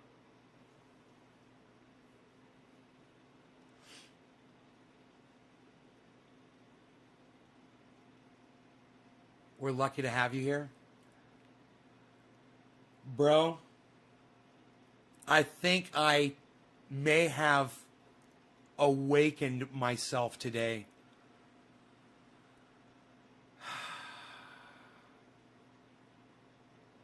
It's like, I don't ever act like that. I don't drive angry. I don't run people off the road, or I didn't run anybody off the road. But I don't cut people off, you know. And I would think this. The way I cut people off, I would think that they wouldn't have even had to tap their brakes. But if they did, good. I'm glad if they did. I'm glad if they had to tap their brakes a little bit. That makes me happy. I'm in a big fucking vehicle, and I don't give a... At that point, I wasn't giving a fuck about anybody. But when I say I'm speaking in the first person like that, I'm saying I don't give a fuck. First person? I'm speaking earlier today. I didn't give a fuck about anybody today. I was unapproachable, man. You know? Yeah, I think it was what triggered me was that fucking semi. When I realized I could have just died just then. And that motherfucker couldn't have done anything. And a side hit probably would have killed me as fast as that guy was going. And it angered me. It was like the cycle of rape. You know? Somebody almost killed me with a vehicle. Well, I'm going to go take my vehicle and start, you know, putting a bunch of people at risk too, including myself. I don't know, man. I don't know what was going on up here, bro, at that moment. But are you ready for this? So I zipped the fly back up. I grabbed my bags out of the back of my truck. Get my keys, wallet, cell phone. Right?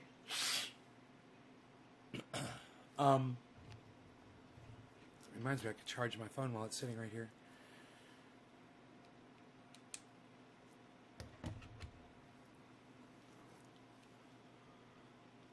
And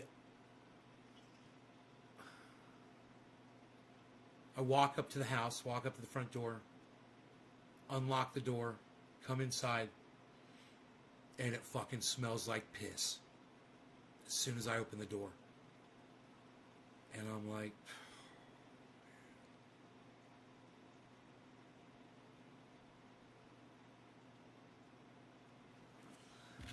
So the kids that were here, I talked to them, man. They're really great kids. They are. He said, look, man, the only time the dog ever messed up in the house when I was there, he said, was when Uncle Mark was here. And Mark let your dog poop in the house, and I cleaned it up. I said, thank you. He said, the dog did not pee in the house while we were there. The house was totally immaculate when we left. Well,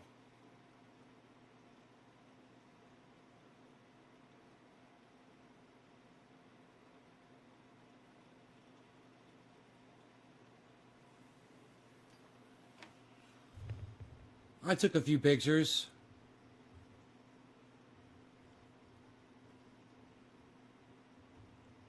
Oh, you saw that one.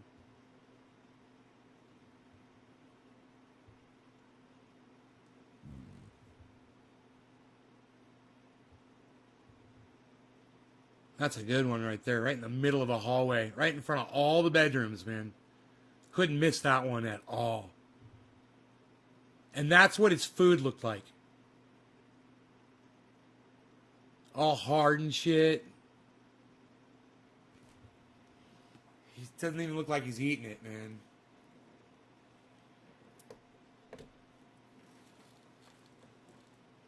But, oh, he's been eating. Let me tell you something.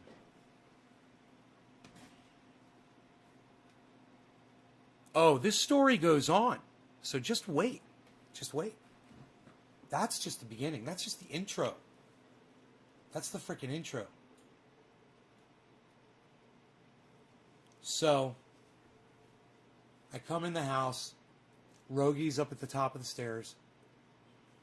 And I'm all excited, you know. And I come in. I'm like, Rogan! And I come in and I lay down right here on the floor. And he comes over and I hug him. I'm like, hey, what's up? Do you miss your daddy? And I kissed him. And he starts sniffing my bag. And he realized there was something in one of the bags, and he was kind of distracted by that. I called him back over, and he was like, you know, he came back over to me. But then I was like, oh, well, let me get what's in the bag, you know. So I opened up the bag, and there's a bag of rawhide chews, you know, something, whatever, my mom gave me. Well, she gave my friend Billy, but Billy left it at the house, so I took it, okay? I stole Billy's rawhide chews. Okay? That's really the story. So, I give him one, and he's all excited, and he walks over there, and he starts chewing on it. He's all happy. I'm like, yeah, Rogi's got a chew. He's all happy. And then he took it over here. He took it right to there. And he started chewing on it and stuff. I was like, yay, Rogi. I walked over to him and pet him on his butt, you know. And Rogan started growling at me.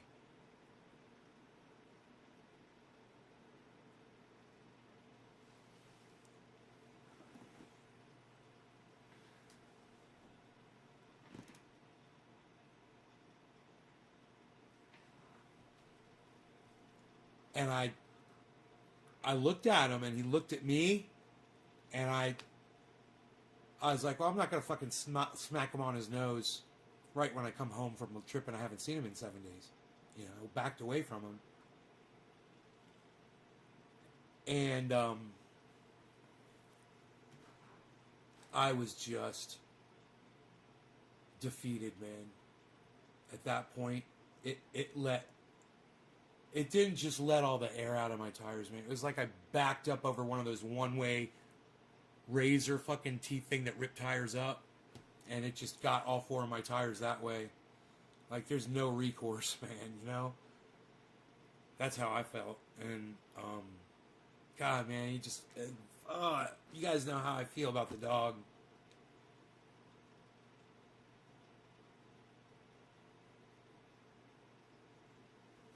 I'm sitting here in the dark. I just realized the whole time, man. Isn't that funny? I was sitting in the dark the whole time.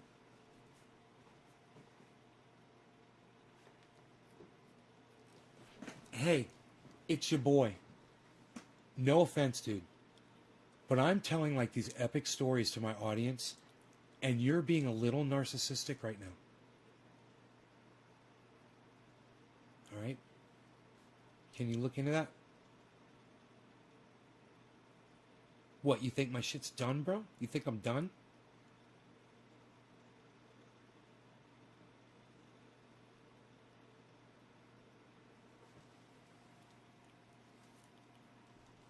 You want to talk about what you want to talk about, bro? We can talk about what you... We can talk about what we can talk about what you want to talk about, bro. You know, you want to talk about what you want to talk about? Alright, okay. I'll accept your apology. You are forgiven. It's alright. You're asking a question that had nothing to do with what I'm talking about here. It's like you're not listening to what I'm saying at all. What are you smoking? Why don't you... Okay, your punishment is to send all of us whatever you're smoking, bro. We should all be on that shit. I want some of that narcissistic shit. I want to talk about what I want to talk about. You guys, this story is not over yet. So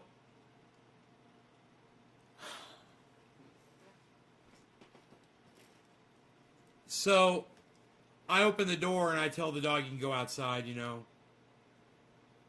after he's done with his chew, whatever the fuck. And, you know, he goes outside on the deck, and I say to him, I look at him, and I'm like, it's your daddy. Aren't you happy to see your daddy? You know? And then I get an idea. I'm like, I'm going to get a brand new yak milk chew, and I'm going to put it in my mouth. I'm going to walk right up to him. And if he growls at me, I'm going to scold him. And I went right up to him, and at first he was all excited about it. He thought I was going to give it right to him, and I acted like, no, I'm not giving it to you. It's in my mouth. And he turned his head away from me a little bit, and he started growling at me. And I said, no, you don't growl at your daddy. You know, I may have tapped him a little bit at this point on his nose, but at this point, we had already been through the whole thing. I'm home. It was established. I didn't want him to put together me coming home and then me, you know, because listen, man, you guys know what I did as soon as I got home? I said hey to Rogie. I gave him that bone. He growled at me. Some more shit happened. We'll talk about that in a second. But then I grabbed my shampooer, the carpet shampooer. I started cleaning the fucking carpets. Everywhere Rogie had pissed, you know? Because it still smells in here. It smells musty in here. You know? At least it doesn't smell like urine anymore. But it doesn't smell like my house. I even burn an incense stick, man. You know? So, I don't know if there's anything else that I missed anywhere in the house somewhere. I'll have to look really close, man, and just see if there's something I missed. Poor dog, man. The last thing he wanted to do was piss inside this fucking house, you know? My sister's like, hey, I thought he was house trained. I'm like, he is house trained. I said, you'd fucking shit and piss on the floor too if you didn't have a toilet. You know? And you were locked inside the house, what else are you going to fucking do? You can't hold it. You can't hold it anymore.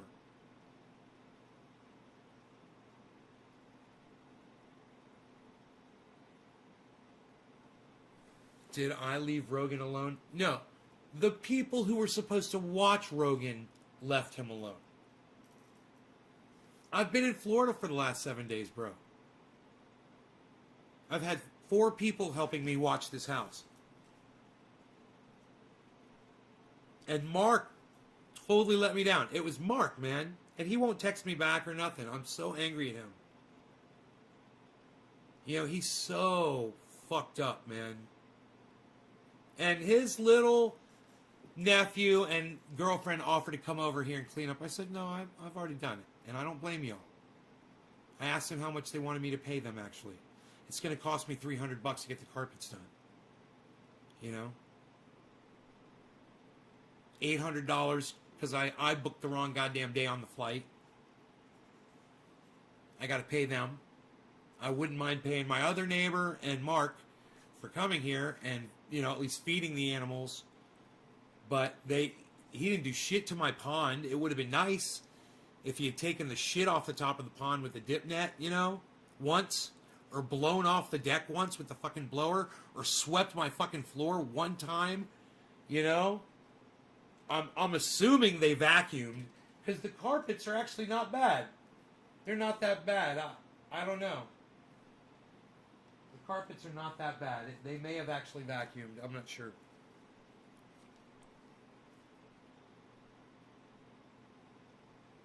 Yeah, man. Well, sometimes you gotta travel, bro. You know, sometimes your dad's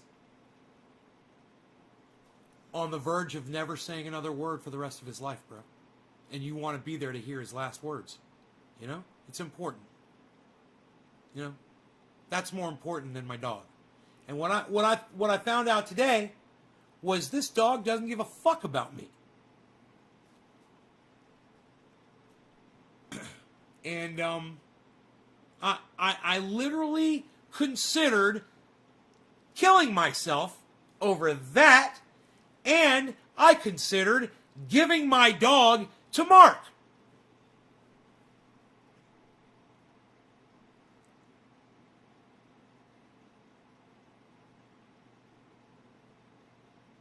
Yeah. Yeah. He knows what I'm talking about.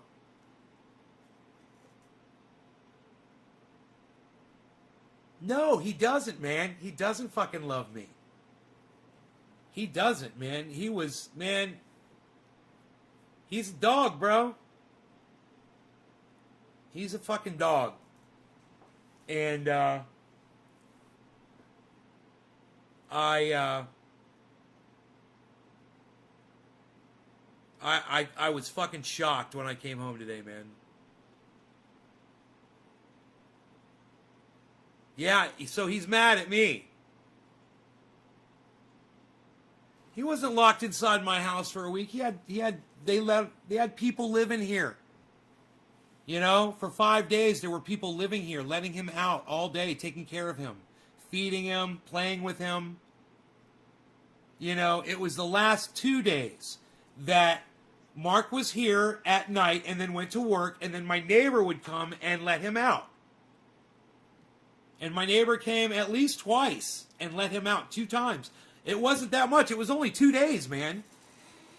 You know, and in 2 days, Rogie pissed in 5 places around the house that I found.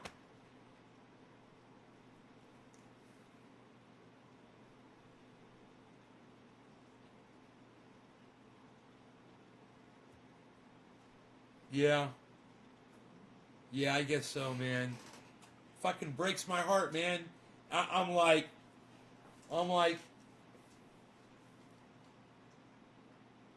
he looked different when he's bigger. He's wider. He's gotten bigger, man.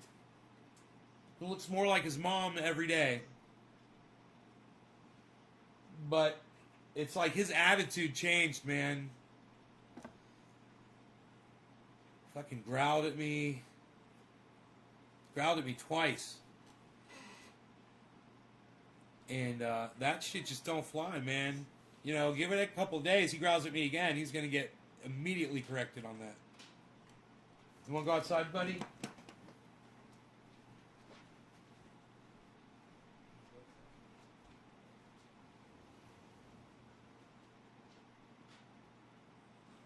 I'm going to give him some fresh food. This is bullshit what he's got here.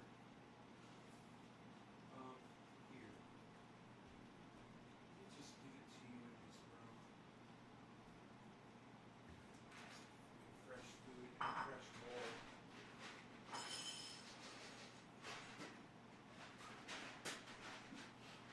Brody, you want some oil on your food? You want to leave it? Where's the oil at? Where's the goddamn olive oil?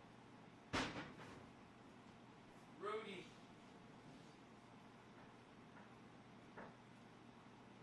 I gave you some, buddy. Just so you know. What do I have in here? Do I have...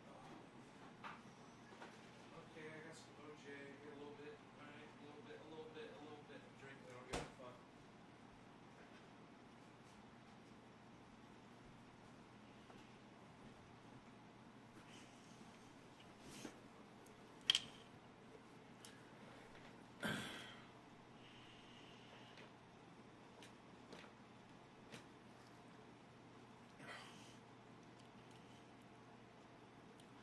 A hunk of raw meat. Raw?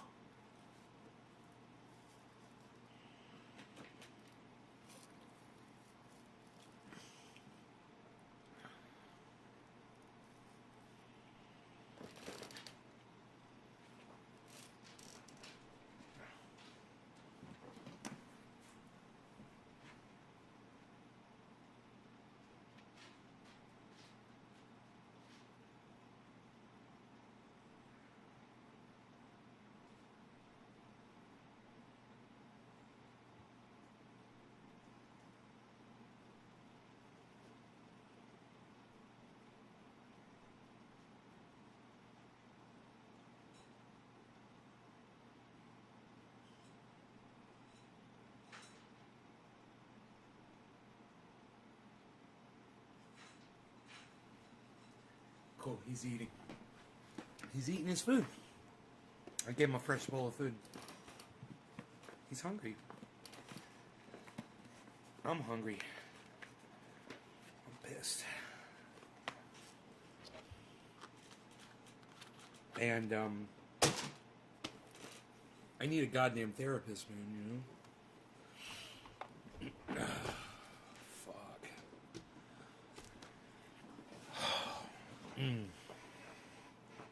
You guys are gonna have to be my therapist, I guess. I'm listening to everything you're saying. Even if I'm not reading it out loud, I'm reading it all.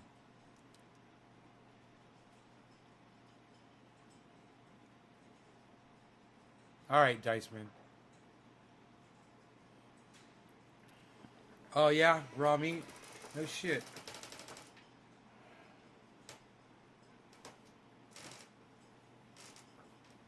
So, man, I had to exorcise those fucking demons. That story had to be told, man. All I wanted to do is get home and see my little doggy, man, you know? I just want to get home and see my little doggy as fast as I could. And motherfuckers be slipping. Cunts be slipping. You know? And cunts gotta pay. Cunts gotta pay, man. It ain't a fucking Sunday, motherfucker. Goddamn Tuesday afternoon, get the fuck out of my way. I never drive like that. I know how to drive like that. You know? I've done it plenty of times in the past. But I don't know, man. When I go back to Florida, I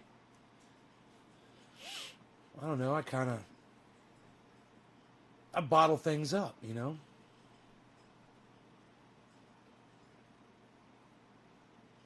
I don't express myself, because when I do, my friends don't like it, you know? If I say how I feel about things, they don't really want to talk to me about how I feel about shit. So I just end up... I could tell when I turn people off, you know, when we're talking. So then I just fucking clam up. End of fucking conversation, you know?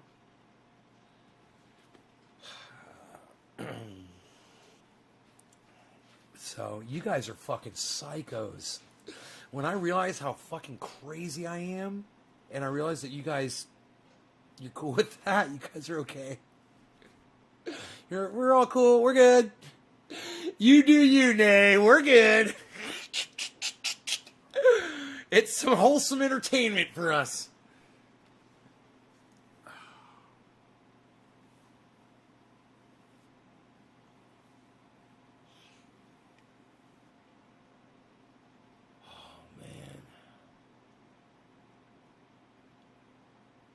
Right? Billy, exactly. The same smell. Except there was shit in the house when I got home last time. This time, at least he fucking... Dude, homeboy hooked me up by picking up the dog shit. He said he shit one time. That was it. He was locked in this house, man. Rogan don't shit in the house or piss in the house when I live here, man. You know, I take care of my dog. I know how to take care of my dog. I let him out 3 times a day, maybe 4. It's it. It's all it takes. It doesn't take a lot. You know, he goes to the door, you let him go outside. Relaxed. Chris told me to relax. Don't ever tell me what to do, Chris. Hey, Chris. Love you. Don't ever fucking tell me what to do. Unless I'm asking you for your fantastic advice. If I'm not asking you for your advice, don't tell me what to do. Okay? Are we good? Are we good on that, Chris? Okay, but you did it. When you say you know, but you say you know, but you did it. You say you know, but you did it. You know what my friend Gary used to say? His father used to say? Sorry's not doing it.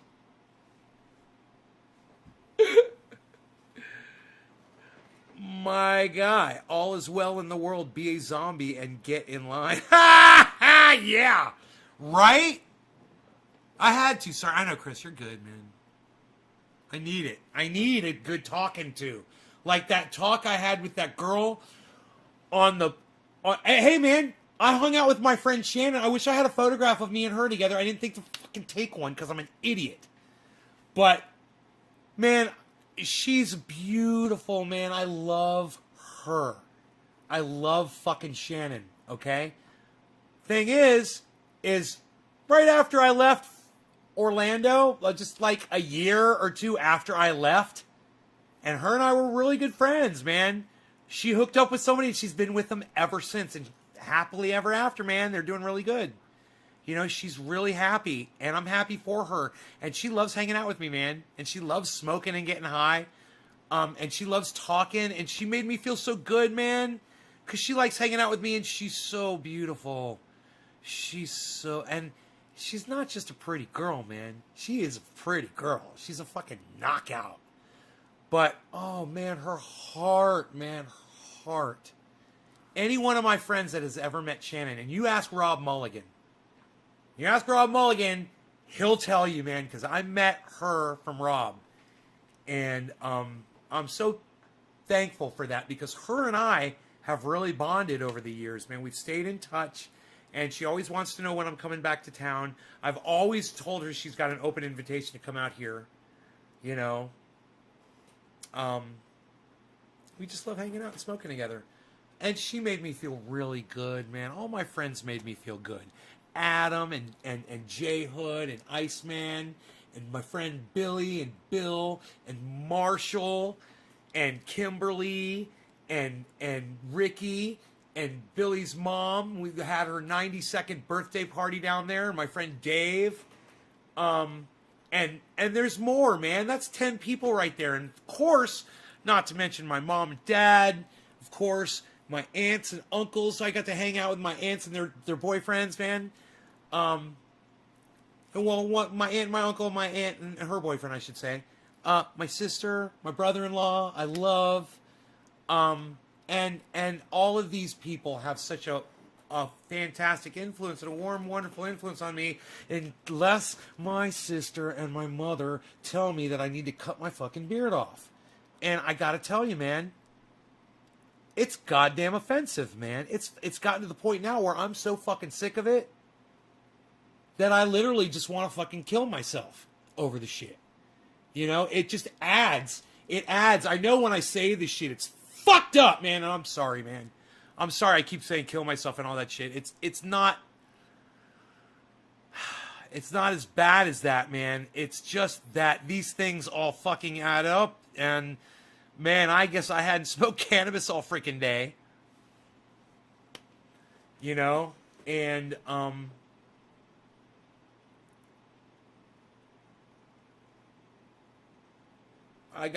watching my father maybe speak for the last time that I'm ever going to hear, maybe. I don't know. He told me he loved me, you know. He said a few things. My cousin and her husband came over, and my dad lit right. That was another thing. That's another thing. But, you know, what can you do? He's got Alzheimer's, you know. Sometimes things change drastically, and sometimes things don't change much at all. And that's fucked up. But, you know, it's part of this, unfortunately.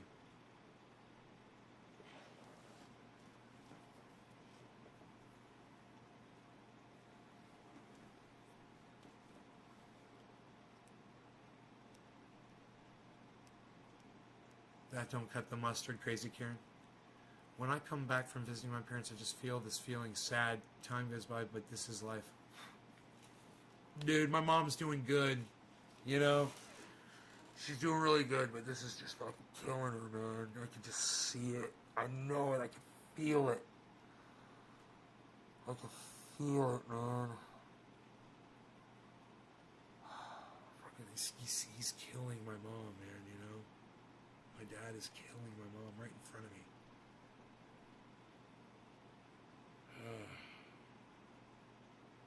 It's killing me.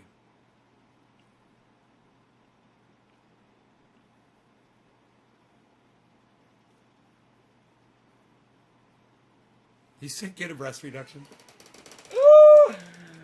Oh, is that it? Is that big beard like women's large breasts? Really? To a woman? Really? You don't say!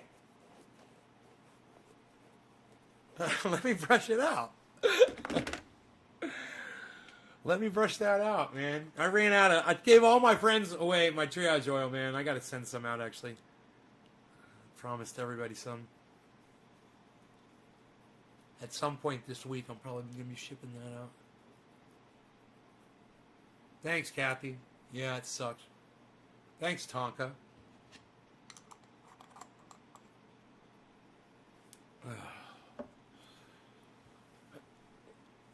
We must be strong and be grateful. Right?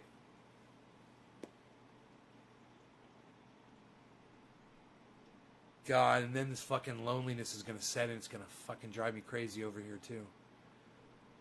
You know?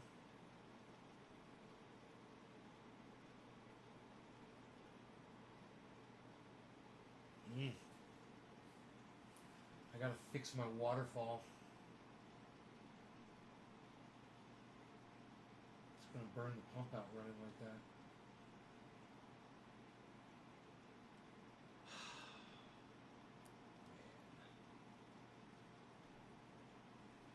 Clean that pond. I got so much shit I gotta do. Alright, so you guys are great. I hope you enjoyed the 2-hour video. You want me to keep going? If you guys want me to keep going, go ahead and share this video out. And I'll think about it, alright? Let me see.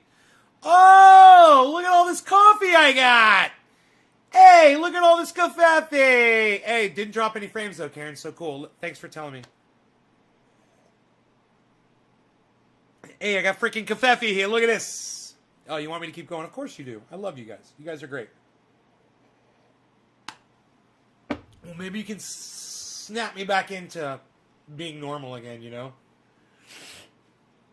And stop talking all crazy. But I have to talk crazy because I got to keep it real with you guys. And if I feel this way, I'm going to tell you guys. I haven't felt like this, man. I've never felt so...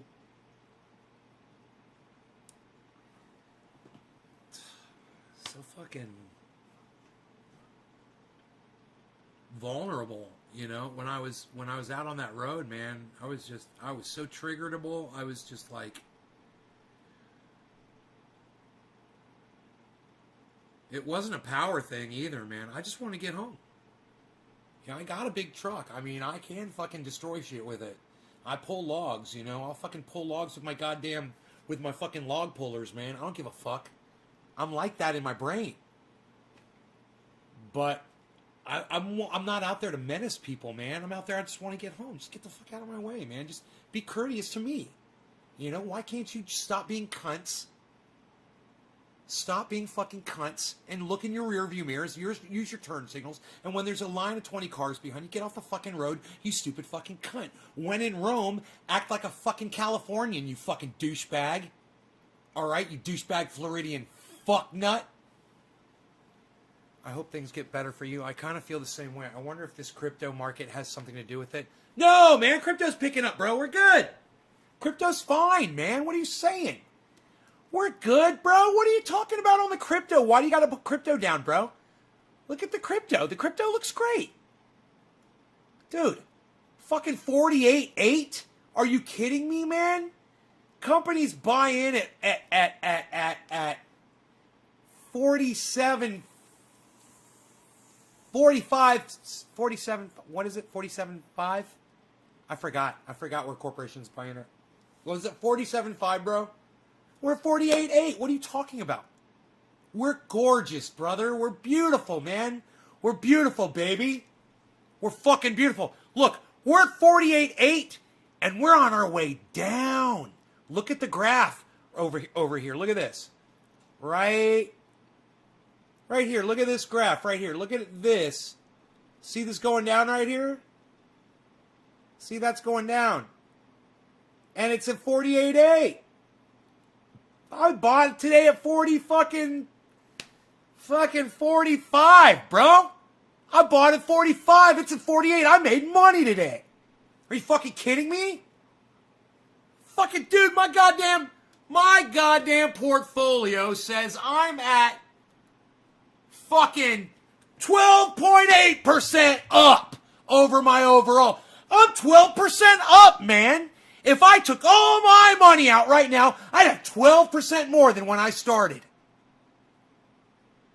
That's awesome. That's only going to go up. It might go down a little bit, but eventually it's going to go way the fuck up. Why are you such a piss ass? Glass half empty motherfucker! I digress. I'm sorry, Killer GB. It's good to see you, bro. It's not at 48, it's at 42. Oh, fuck. What? That changes everything. That changes everything. How do you refresh this, man? Restore? I don't know. Oh, fuck me, dude. Hold on a second. Are you kidding me? Dude, you just burst my bubble with your facts and your... Yeah, I know. I gotta restart it. Hold on. This is where it's stuck at. But my portfolio is 12% up. Ah! That's live. That's fucking live. Yeah, that's fucking live. That's fucking live. 12.88. I'm almost 13% up on my even when the market is crashing. Okay, so I'm down on my Bitcoin purchases a little bit. Hey, man, okay. So we'll buy in. We're going to buy in a little bit. Let's buy the dip. Let's buy the dip. I like French onion. What about you? Don't say Bert Bubble. Something is wrong. Ooh. Whoa, look at Seller. Look at Matic. Look at Sushi. Look at One. Oh, altcoin season has begun. Whoa, look at Link, look at SNX, look at HBAR, look at SKL, look at Atom, look at Cost, look at ZEC, look at XRP, look at Mana, look at Algo, look at Engine, look at DOT, look at Earn, look at Uni. Bro, dude, what are you talking about, man? Altcoin season, bro. For those of us that diversify, our portfolios are flying high. Now, I'm telling you, if you watch my fucking show, Look, we're good. We're good. Look at this. We're good here, guys. Look at this. Look right here. Look. Okay, so for the last 12 hours, it's been bopping along, and it's gotten a little bit lower. It's in a low spot right now. It's a great buy-in time. I say let's buy $10,000 worth of Bitcoin right now. Let's all do it. Let's all buy $10,000 worth of Bitcoin. What do you guys say? It's at 42. I don't give a fuck if it goes down or up. I don't give a fuck. Great moment to buy fucking Bitcoin right now. Dude, do you know some of my... Let me see. Polygon. Oh! Look at Matic. Oh my God. Look at Cardano and Matic, man. Those are my babies, man. Holy shit. Dude, now would be a good time to buy some Cardano. Woo! Buy some fucking Bitcoin. Buy some fucking Cardano. Cardano is down and it is up. You know what I mean? It's down for the 24. It's up on the long haul. It's going up. Oh my God. Ethereum. Nice. I've seen it better. It'll get back up there, right? We were at 4K on Ethereum, weren't we? Did we hit 4,000 Ethereum? I think we did, didn't we? Refresh my memories. I can't remember.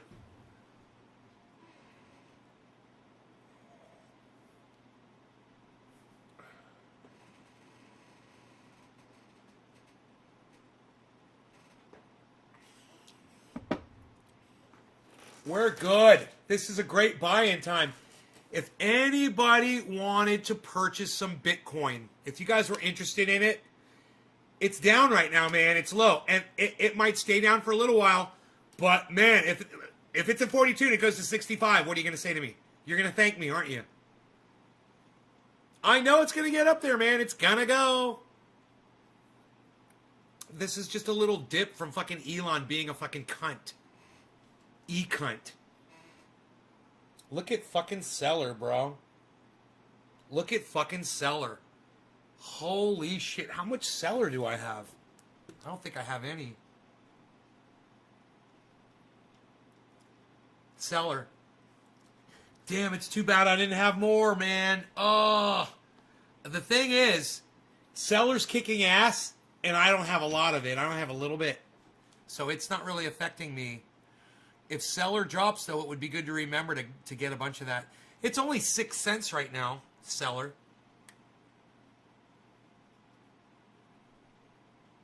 Seller's only 6 cents. But it's 43% up right now. It's never good to buy something when it's up, you know? But it's only 6 cents. It's 6.68. So it's 7 cents. 8,570, 8,550, 8,580, 8,670. It's going up. Has the market at a high fear right now? The fear euphoria market? Where's my doggy? Oh, he went outside. Here, let's get rid of that.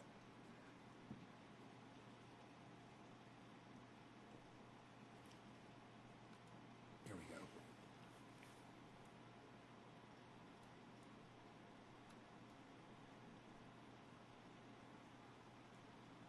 Man.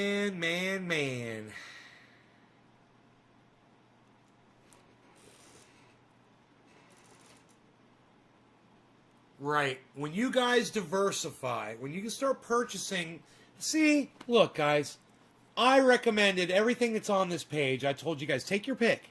But make sure you diversify. Remember, I said put 50% of everything in Bitcoin. Take your other 50%, spread it out over these. So if Bitcoin's blasting, it doesn't matter what those guys are doing. If Bitcoin's down and these are up, you're going to be fucking loving it. Look, they're all up. So I'm in the positive zone right now. I mean, I'm not up when Bitcoin's up. But I'm up, man. Hey, man, did we just move up on Bitcoin to 43? Weren't we at 42, guys? Oh, shit. Hey, man, if you guys want to buy Bitcoin, I'd buy it right now. I think it just fucking hit its bottom. Oh, fuck, dude. Where's my fucking buyer at? Let's buy some Bitcoin. I'm buying some, man. Fuck you. I don't give a fuck. I don't give a fuck. I don't give a fuck. Give me some of that. Fuck you. Give me some of that 43, son.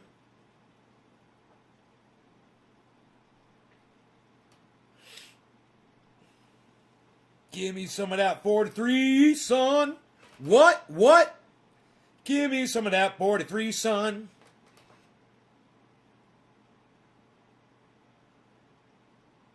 To the moon! To the moon! I got it at 43 what? 43.4 right there it says. I probably got it a little higher than that. Let me see.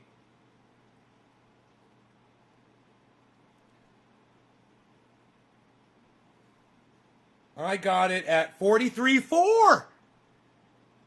I got it at 43.4 using Cash App, guys.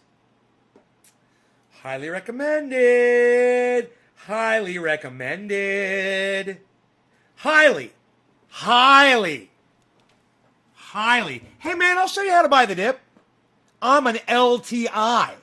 That's a long-term investor. Okay? I see the market when it's low, and it's dipped down for about 12 hours. Look, I'm looking at this dip right here. I'm looking at this. Dippity, dippity, dippity, dippity, dippity, dippity, dip. And all of a sudden, what do I see right there? Rip upwards. So I'm like, oh, well, it was at 42. I should have bought it at 42. But you know what? And I wanted to. And I didn't. I sat around with my dick in my hand, and I didn't do anything. And I didn't fucking get the goddamn. But you know what? Now's the time, because it's on its way back up. And for those of you who thought, man, it's going to fucking crash. Dude, I'm looking at an upward trend right now over a long-term period of time, over 24 hours. And it looks really healthy on that big-ass scale. Imagine how it looks on the little one. You know, imagine how it looks on the small scale, on the 24-hour.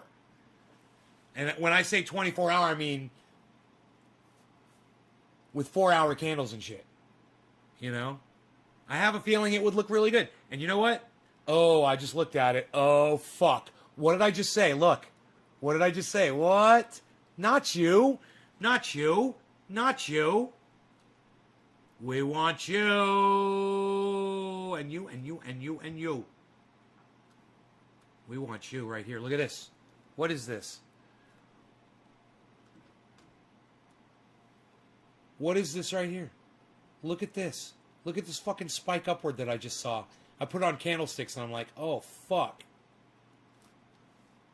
Okay, now it's finally breaking down. Now that I pointed out to my audience, it's going to be a little bitch. Okay, be a little bitch. Bitcoin's going to bitch out on me. But that's okay. Because this is what it does when every time I purchase it. It drops. Because I think a whole bunch of other people were thinking just like me. And we bought a whole bunch and we dropped the fucking price of it.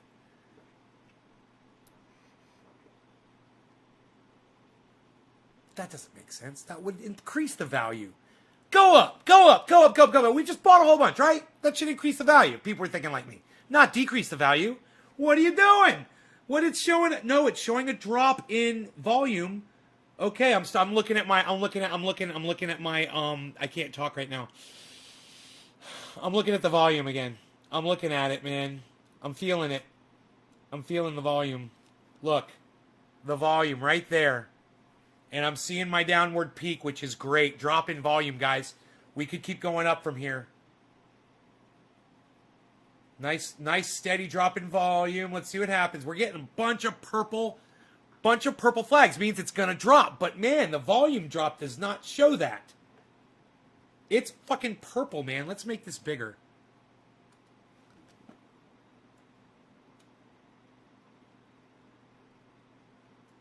Okay. And let's do this.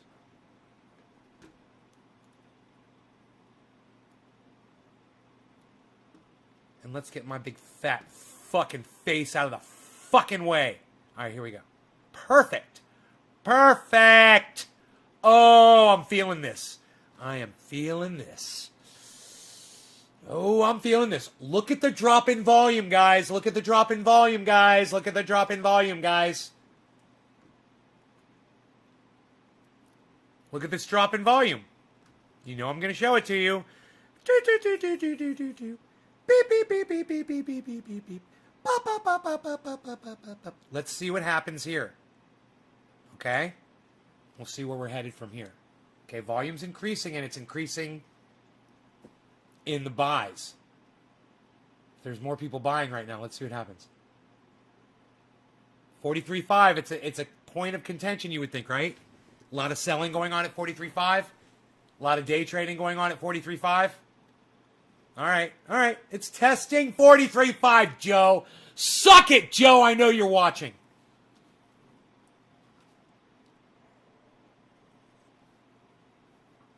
If Joe was here 2 hours ago, he would have said it's going to be testing 43.5. And I would have been, the fuck it is. Let's stay and watch. It's supposed to test 43.5, everybody. Joe said it's on the Elliott curve. We're going to find out right now. My bad. Elliott wave. Come on, purple flags. We've got a nice drop in volume.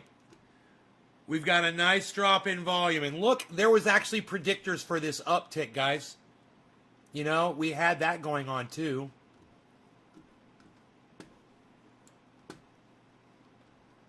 Look at those two yellow flags.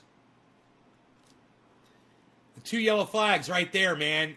And it wasn't the bump on that little green one. It dropped within 9 minutes or so. Up it went. Bitcoin's back, baby. It's back to the predictability. You know, okay. It should go up now because there's a big drop in volume. There's a drop in value. Look. Drop in value. Drop in value. Drop in volume. We're about to go up bigly. Expect a yellow flag soon, and then give it at least 8 minutes or less. Remember, we were getting all the way up to 13 minutes. That one lasted, after the two flags, was 1, 2, 3, 4, 5, 6, 7, 8. Okay, let's get the yellow flag right about now. This should be perfect. Oh, look. This is a setup for a yellow flag, guys. Setup, setup, setup. Because they're both slanting downwards. Now we got our green. We should get a yellow flag!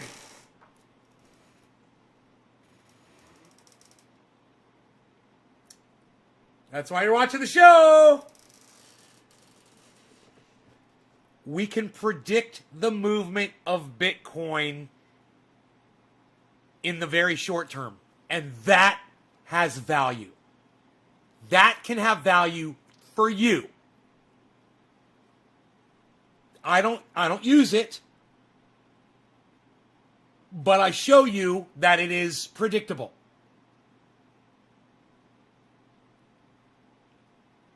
And there's a second yellow flag. We're about to go uptown, girl.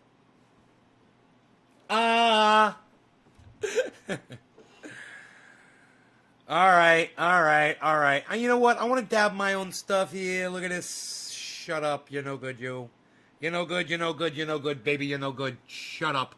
You're very good, you. You're very good, you're very good, you're very good, baby, you. You're very good, you. You're very good.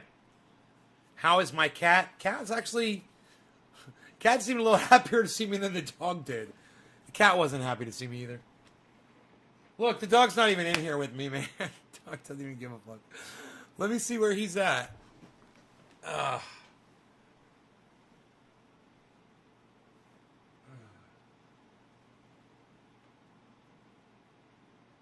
He is on his chaise lounge. He's so cute.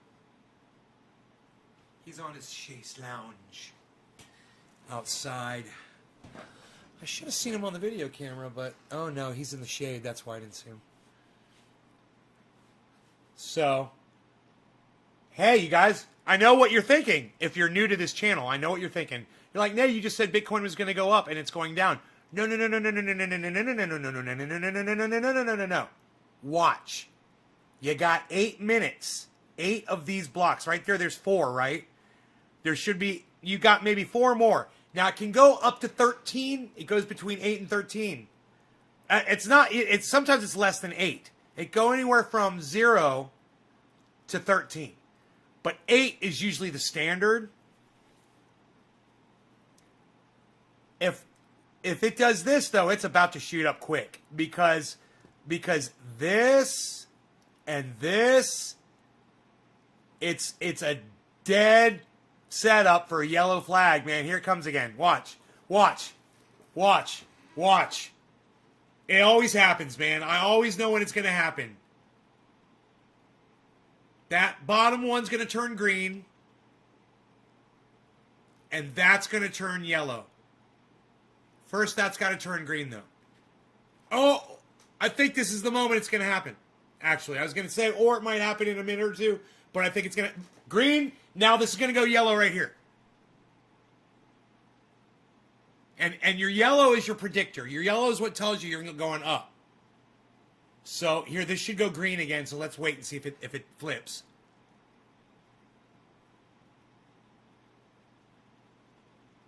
Total setup, man. This is a total setup for it going up. It's all about to happen.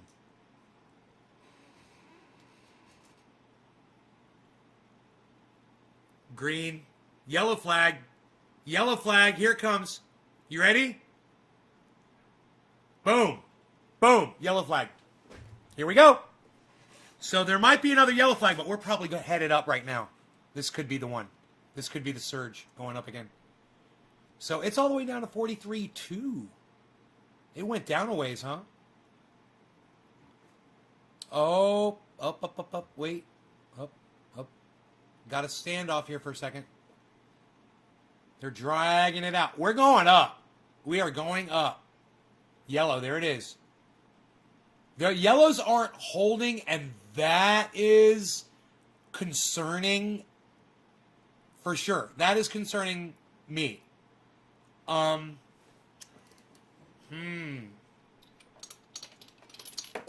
That's concerning me, man.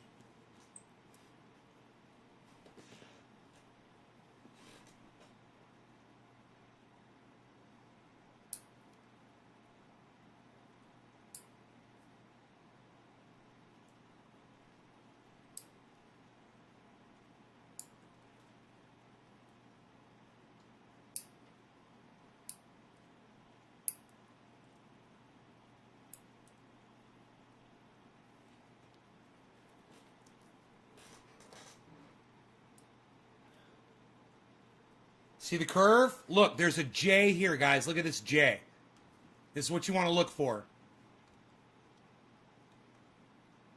See this curve right here? There's like a curve. So that's the bottoms are getting higher. So that's showing you that you're about to turn around and go up. This is all leading to an upward shot.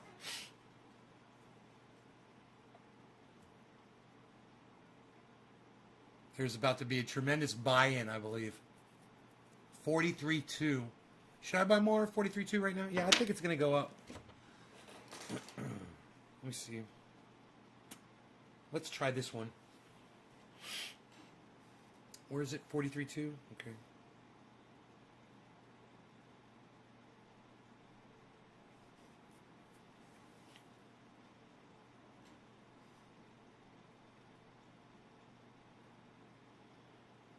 $43.2.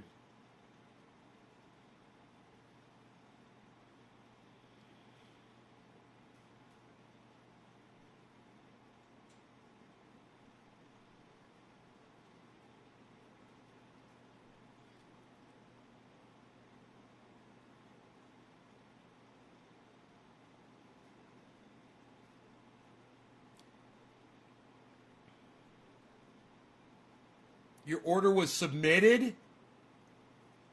We will send you an email when your order status updates.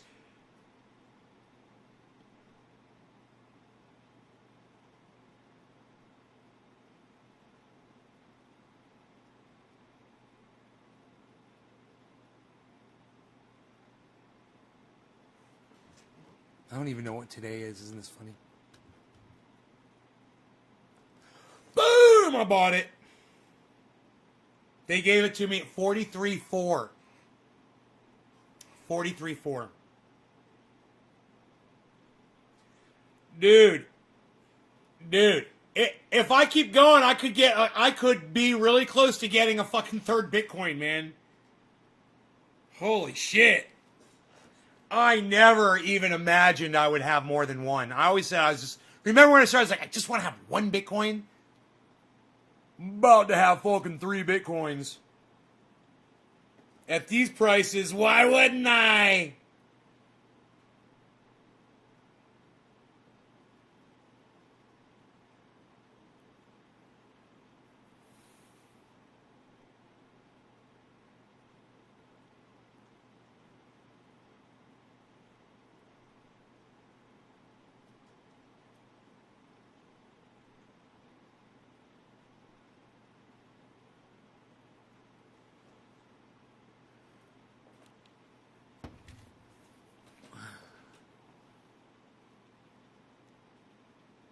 Well, you shouldn't clip your toenails on a fucking plane. That's gross. I shouldn't clip my toenails on this live stream. But I love you guys. It's like we're fucking family. I think I could clip my nails in front of you. But on a plane, you're fucking sick, dude. That's disgusting. You shouldn't fucking do that. That's disgusting. You are a disgusting person. I'm in my own home, bro. I'm not on a fucking plane in a public place clipping my fucking nails. You know? There's germs under your nails. Dumbass. God, what's fucking wrong with you? What is wrong with you? God.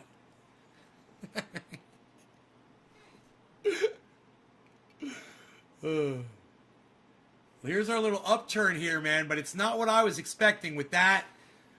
That's a dramatic decrease in volume below. It's just gonna blast, man, a massive uptick. I wonder if it's gonna go all the way up to like 44, man, on this blast right here. I wouldn't be surprised at all if it just goes BAM! Like right there. Like skips 1,000. It's just, you can feel the pressure building up, man. How far in are we? 1, 2, 3, 4, 5, 6, 7, 8, 9, 10, 11, 12.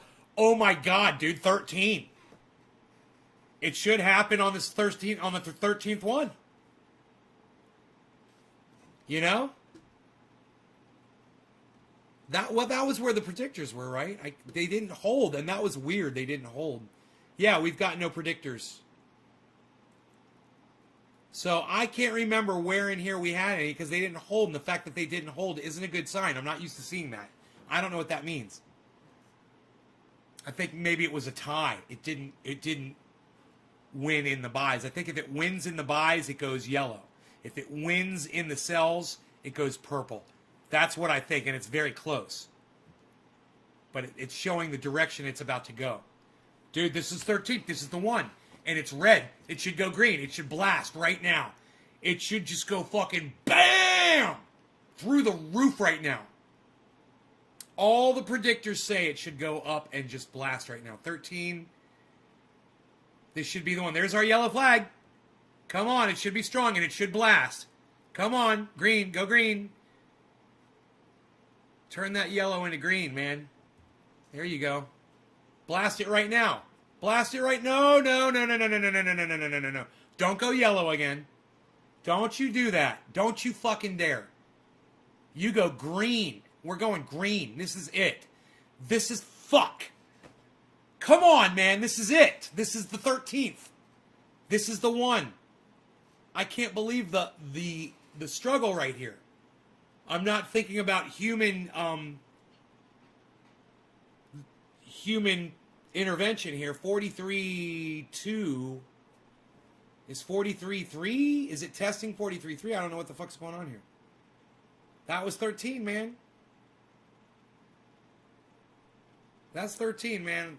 The whole world is fucking gone upside down if this does not shoot upwards.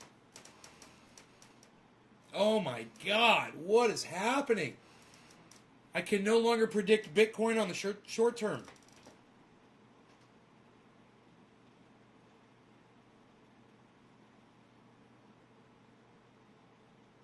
It leveled off, but that leveled off there just means I think that there's equal buys and sells going on at that point.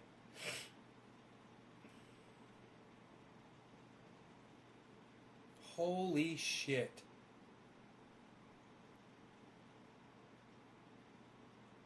Green candles, come on, where are you?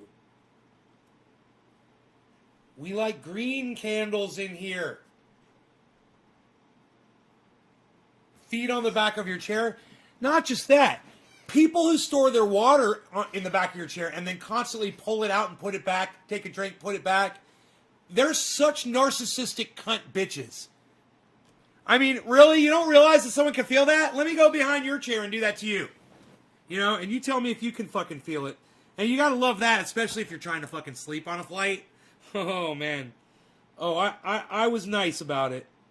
I was real nice about it, man. You know, like I said, I'm not out to menace anybody. I just want to get through life and be a good person, man, you know.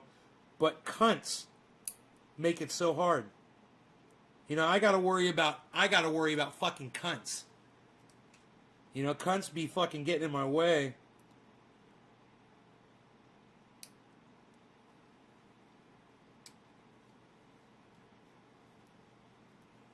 You know?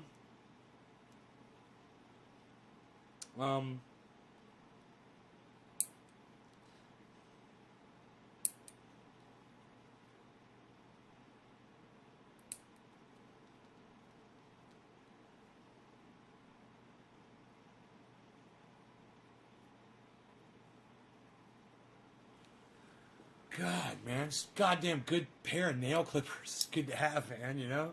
Some of the comforts of home. Ugh.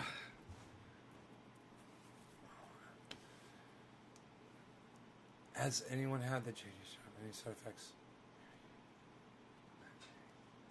No, I knew someone that got Moderna like me, and they had side effects from the Moderna shot.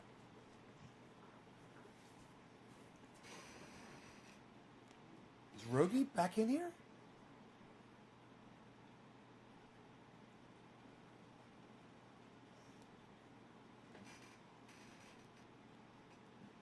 I think Rogi came back in the house. Hey, Rogi! What's up, bud? Rogi's back in the house. You want something? You want me to get you something special? Here, I'll give you something special. Nice. What do you want, buddy? You want cookies? Something? What do we got? You want something like this? You want something like this? Okay. All right. You know the deal. High five. High five. Rogie, sit. Rogie, sit. High five. Good boy. No growling. Good boy. High five. Good boy. There you go. That's all yours. I'm not going to fuck with you, okay? I'm not going to try to pet you. I'm not going to go anywhere near you. That is all yours, buddy. All right? Those are called chompums. They're pure hide, slow roasted, beef hide chews. Chompums. Dogs love them. Oh, we're down to 43-1. Wow. Slow crawl downward, man. I have lost my ability to predict Bitcoin. It's got to be refigured, man. There's something different about it now, because this is completely, look, man, look. Man, look at this. Get you guys out of the way here. Look. We've got the longest walk down. We've got the longest slow walk down. We should be blasting. We've got predictors, man. We've got a solid yellow right here. That's what it was. That's what it was. That's what it was. I predicted on the yellows and the yellows didn't stick. Look. That's what it was. I think we're okay. I think we're still good. Here, look. I'm just out of practice. Look. These definitely triggered, man. Those triggered too. Those triggered too. So we're good. We're good. These triggered. That was a weird walk down, huh? All yellows and then finally. That's good to see, though. That's good to see how it's behaving. And then we've got a predictor here for this, but what a drop. And we've got predictors. We've got two predictors for this.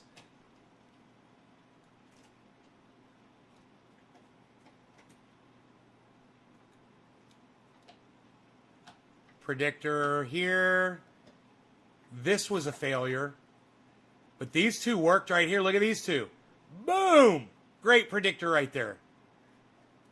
And that was a little scary, I bet, when that happened. And then it just kept going. Again. Yellow before the green. Yellow before the green. Yellow before the green. But this was a disappointing one. And then a huge drop. Again with that. Yellow, green, yellow, green, yellow, green, yellow, green. Man, if someone doesn't use 4-color on candlesticks, they're depriving themselves of amazing, easy-to-read information, man. Whoa! What, man? What is going on, man? We had no predictors. That's what's going on. All right, right. I'm high and I keep forgetting. Okay. We had no predictors. So there's a little one there's a little one right there. But nothing else is staying. And, here we're getting a J. So maybe something's going to go yellow now.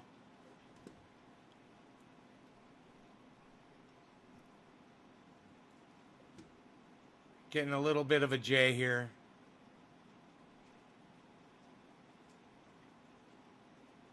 Dude, I just lost so much money buying Bitcoin. It went down from where I bought it. I knew it was gonna. It always does. It always drops after I buy it. Always. Every time. No matter what. Always. And I'm like, oh. But then the next day I'm like, yay! It's almost always like within a few hours it starts blasting again.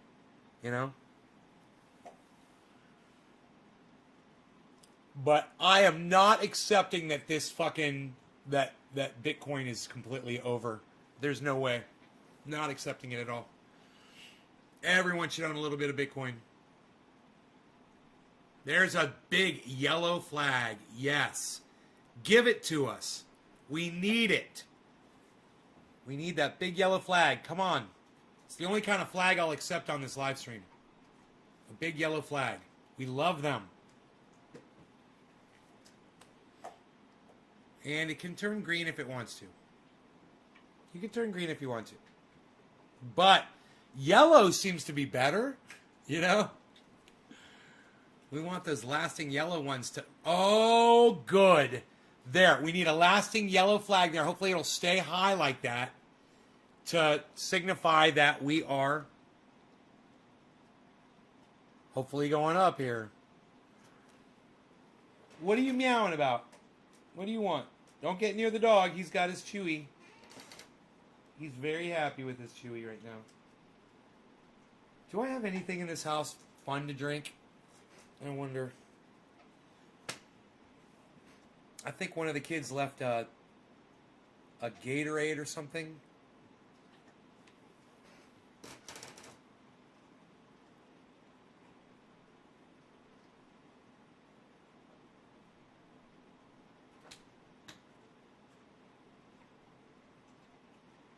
Hopped off from my uncle. What's the discussion? Tula. Oh, we're discussing Bitcoin. We're discussing a double yellow flag right there. If it flips yellow again, it should. Here it goes. Yellow, yellow, yellow. Double yellow flag. Triple yellow flag, actually. There it is. Boom. That makes it a triple yellow flag. Good sign. I'm going to see if I have, if I chilled this enough to drink this. What? What?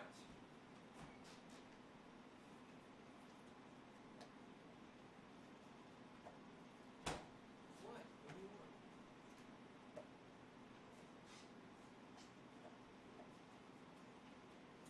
Oh, more food?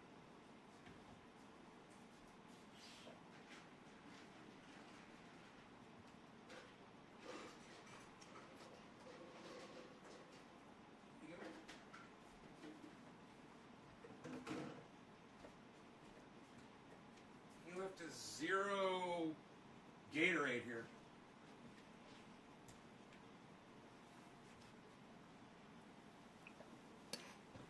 That's exactly what I need after fucking, 10 to 12 hours of traveling today. Here I am, man. Fucking didn't beat me down. Fuck. Just mentally and emotionally. But physically, I'm okay. The body still lives. It's the mind, it's gone.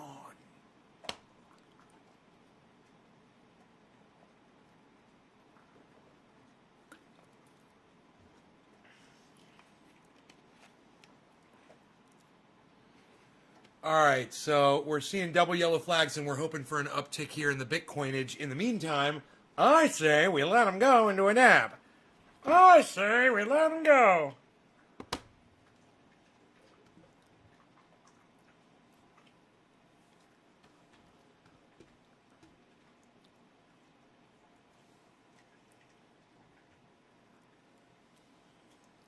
Here we go. Here we go.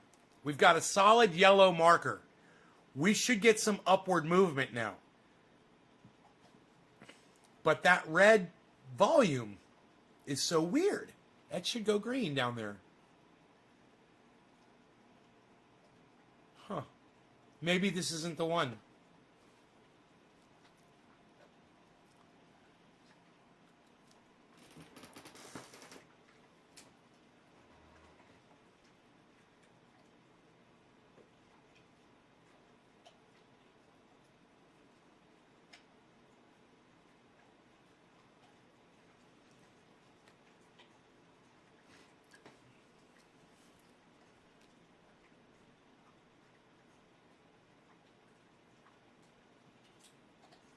Yeah, it was great seeing you too, brother. You're not leaving the show, are you? You want to do a dab with me right now? Don't go. I'll dab with you, bro. I dab with you, bro. I dab with you anytime, bro. Hey, man. Little surprise coming my way. via J-Hood, via my mother. I'm just saying, you guys might, if all goes well, see me dabbing some J-Hood nectar here, right here in Northern California, here in a week or whatever, however long it takes. That's what I'm saying.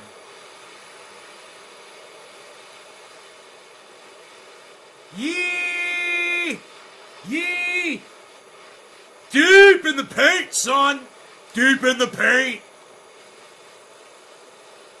Like J-Hood, did you hear when I was talking about my car today and I said deep in the paint like J-Hood says?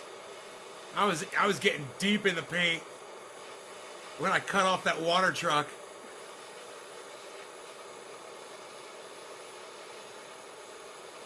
Yee, yee. Fuck yes, yee! Oh, you're here good. You're here for the duration. You know what I wish for all of you? That anytime you travel, you get someone as awesome as Kissy that I got to travel with today, riding next to you wherever you go. Whoever your Kissy is, I hope you all find your Kissies out there. All right? So cheers to Kissy from all of us. That has made my travel so much nicer.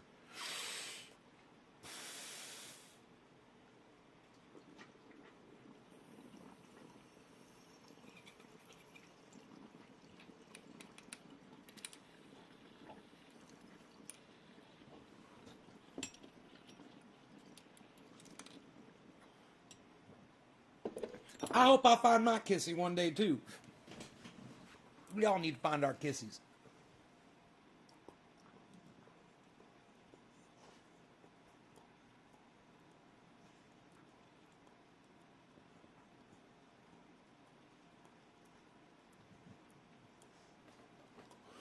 And yoga jeans wouldn't hurt, I'm just saying.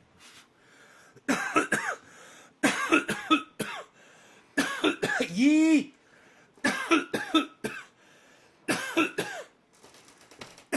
God, who was the genius who thought up the yoga pants jeans?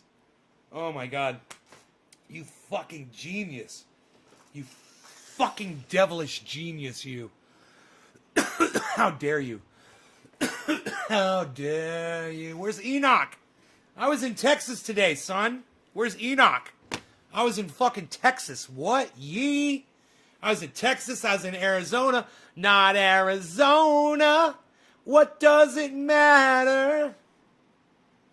I was in Florida, Arizona, Texas, and California. All in a week. It was a whirlwind tour. It was a whirlwind tour. It was a goddamn whirlwind.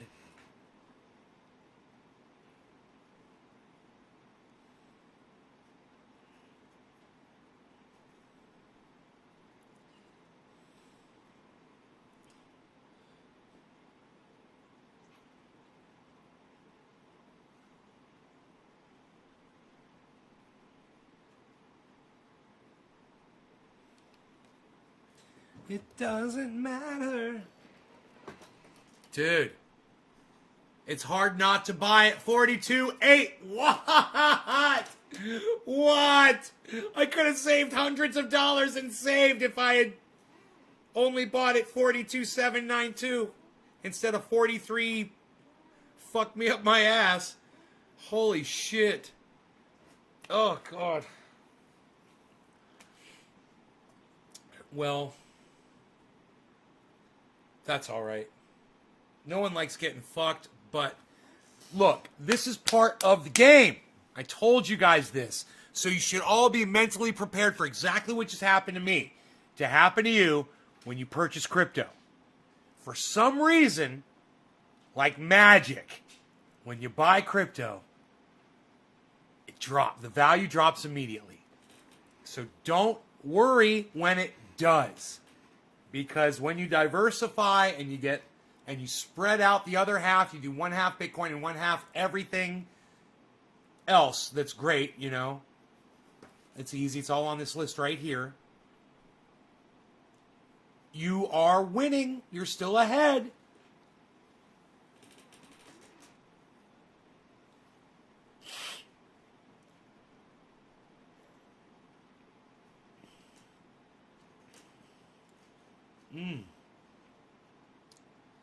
Psh, unreal, pal. Hold on. What am I holding on to, Trendy Nick? 42.8. I want to make another purchase, man. I want to make another purchase. I wonder if I could.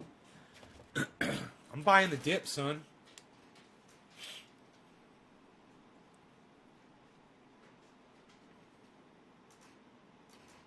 $5, $10, $15, $20, $25. Ooh. Don't have enough for that. Hold off there, son.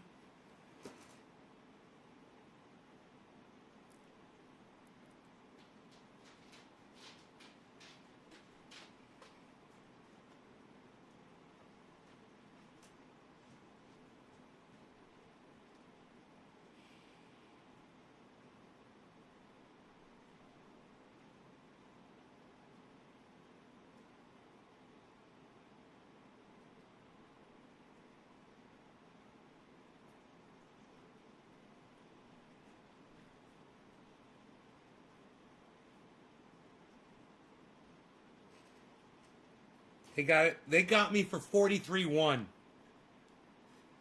You know? 43.1. God, these motherfuckers. Such dicks. It says 42.7, you motherfuckers. Whoa, they changed their processing page. Holy shit, there's an update to their software.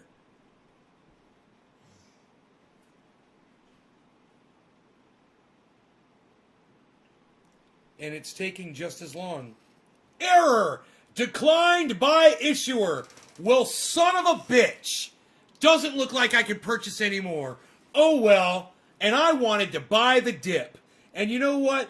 It's just as good because I was about to get fucked on that deal. My fucking bank declined the transaction.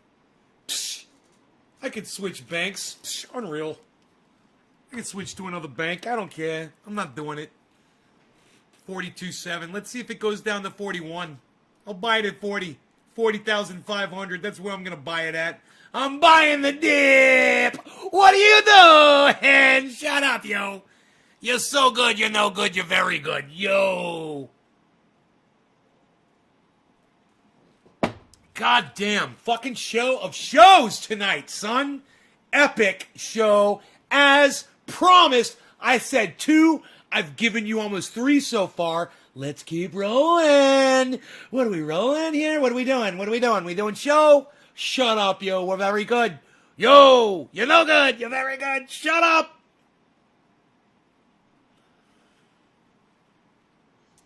You would think I'd be like this when I'm driving my car down the road. And you know what? If I was, I'd probably be a better driver. But I'm pretty quiet when I drive the car. Until I put my fucking finger out the window and I said, "Fuck you, motherfucker!" Like that. And there, like I said, there were 20 vehicles behind him that saw me do that. And they were probably, all 20 of them were like, yeah, look at this douchebag. None of them could get around that son of a bitch. None of them. They got stuck behind him for like 2 miles, probably 3 miles before it opened up. And then only a couple could go. And they had 2 semis back there that had to pass him. So they all were getting fucked. I had to get home, man. You know, the longer I waited, the more piss was going to soak into my fucking carpet. I guess I had a feeling, man, you know? God bless America.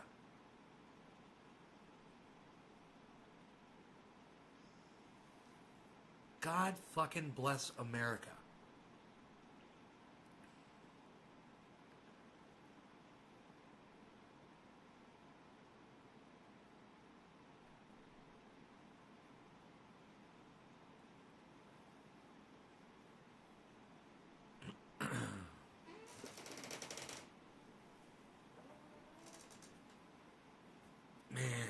you got a fucking house like this to chill in. If somebody told me to watch their dogs and shit and stay in their house, I'd stay in their fucking house. If it was like this, dude, I'd be living large, bro. I'd be fucking partying, man. Oh my God, I'd be loving it every day. I'd be watching shit on YouTube, TV, relaxing outside, sun, fucking doing my podcast, going outside on the deck, going out to the fucking the pond over here, taking the dog out for walks, doing all the things you see me doing here, man, you know, and loving it, having fun. I don't understand why it's so hard to keep people in my fucking house, man. God. Fucking man. The dog wouldn't have pissed in the house if there were people here to let him out.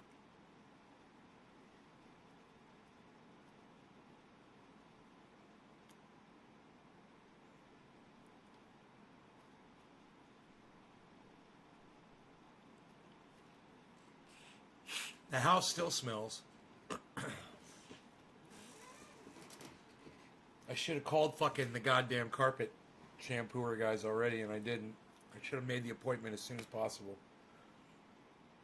I mean, I could go over the spots with my shampooer, but I need the whole goddamn house done because I don't know where else, if there is. But, I mean, it smells in here, man. It's musty in here. It doesn't smell like this when I fucking live here. Man, this house smells beautiful when I live here. I just can't believe, you know, Mark didn't notice that. He just grabbed my shampooer and fucking fix it.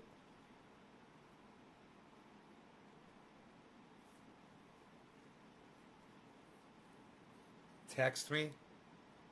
Be like, hey man, the house smells like piss. And I'd be like, hey, walk around, turn the lights on, bro. Turn all the lights on and tell me if you see any stains in the carpets. Right in the foyer, bro. Right when you walk in the house. Big old fucking... Right there, man. And that's the one that probably stunk up the whole goddamn house right there. And I spent the most time cleaning that one up out of the carpet. I haven't put my nose down there on the carpet to see if it still smells. But I do have an enzyme. I use dish soap and hot water, like scalding hot water in the shampooer. It works pretty good usually. But I've got the ACs running. I had the windows open for a little bit. I got all the ACs running up here.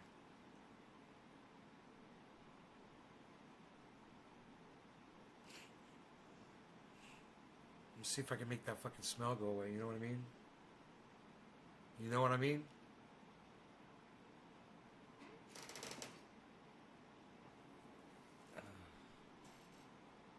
My bank declined it. It's 42.7.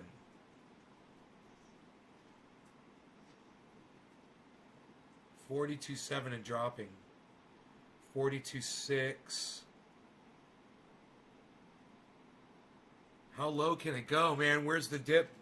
I guess I should pull up a moon video. I bet the last moon video will tell you how low this is going to go. You know? You guys want to check it out? We'll check it out together.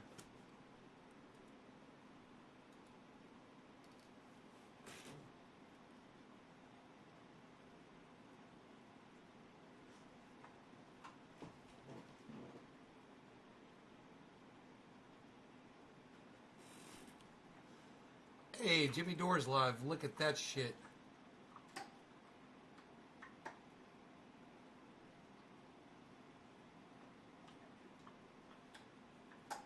Urgent warning.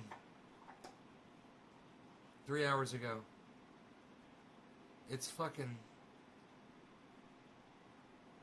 BitBoy is... okay.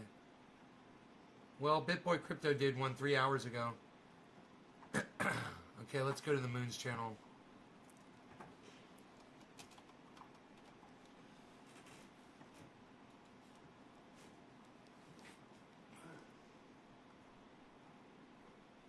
$13 hours ago, 1 day ago, 5 hours ago. Okay. Huge move for Bitcoin and Ethereum, he says. In this video, the Bitcoin price is right now falling to the downside and we're forming a potential channel or bear flag? Are we going to see a bearish continuation, or are we going to see a bounce from here? I'm going to tell you what I believe. And don't forget to claim your $2,000 bonus over on Phoenix. Only 7 days left. The link is down below as always. And guys, look at Ethereum. I'm gonna show you my next big trade on Ethereum. This is going to be legendary. You don't want to miss out. And if you think that sounds interesting, then I think it's... I think it was. Hello guys and welcome to the moon. My name is Carl and I'm going to bring you this cryptocurrency video. Let's take a look at the Ethereum price first of all, because what we're seeing here might potentially be the next big trade for us here, and I'm going to show you why. So we have a very well defined resistance right here. Previous support turns into new resistance as always, right? And what I'm seeing here is a potential inverse head and shoulders like so. I wouldn't say that it looks beautiful, but no pattern has to look beautiful. They can still make sense. The only thing that really is important is that the head is lower than the shoulder, and this is the case. It is actually technically lower, even though it's very similar price here. But yeah, so shoulder, head, and shoulder potentially then. So this is an if statement. So if Ethereum goes up like this and breaks the neckline, basically breaks the $3,580 level, then this would be a fantastic trade that we can take together. I'm going to show you. We do this. This is how you measure the target in an inverse head and shoulders. You put it up like this at the bottom of the breakout, and this gives us a target of $4,050 approximately. So measuring from the resistance, this could be a trade of 13%. But Well, it already did. It broke it. Target, It broke it today. If you want to have a more single Look, target, 3,567. Here it is. Which lines up at $3,890 approximately. So this means that if you take this trade on Phoenix or Bybit, this would be an 8% trade approximately. And as always, if you want to trade on Ethereum or trade Ethereum or Bitcoin on Bybit or Phoenix, just scroll down below this video. You can claim up to $6,000 in bonus on Bybit and Phoenix, even on Binance. Look at this. You have so many different links that you can use, and these bonuses will be yours as soon as you register an account and make your deposit. And also, old users. This is not only for new users. Even if you have traded on Bybit and Phoenix for a couple of years with my link, you can still claim these bonuses if you deposit in the next few days here. The deposit requirements are over on the websites. So what we're seeing here is actually something very similar to what we saw back here. Remember, I showed you this inverse head and shoulders on Ethereum, and I told you that when we break the neckline, we can put in a long trade. And look at this. From the point of the breakout, Ethereum went up almost 8%. So quite similar to what we could expect from this trade here, 8.5%. So yeah, very similar actually. Inverse head and shoulders coming up on big resistance. We're seeing the same right now. Inverse head and shoulders coming up on big resistance. This is my next big trade on Ethereum. But like I said, this is an if statement. If we break through, because we could still roll over, right? That's always this is a possibility. But we are getting a bullish divergence, as you can see right here. So we are seeing signs that Ethereum in the immediate short term, the bears are losing steam, and it is possible that the bulls are stepping in here. And I'm starting to lean more and more bullish on Ethereum here, even though obviously we have to remain bearish technically until we break above that very key resistance point. Going over to Bitcoin, we're seeing something quite similar. You could make the case, if you do this, you could kind of make the case that this is also an inverse head and shoulders, but this one, I don't know, looks a little bit too sloppy in my opinion. I don't really love this, but I still think we definitely should pay attention to this resistance right here because of these connecting points, and if we break above this level, then that could lead to a small short-term trade. Don't pay so much attention to this big level because it's just the neckline of the big head and shoulders. We could maybe pay more attention to this level right here, which would be approximately $46,970 because of previous support there, If we break back above that level, then I think we're clearly back into bullish territory. Right now, I would say we're slightly bearish or neutral. We do have this big bullish divergence, however.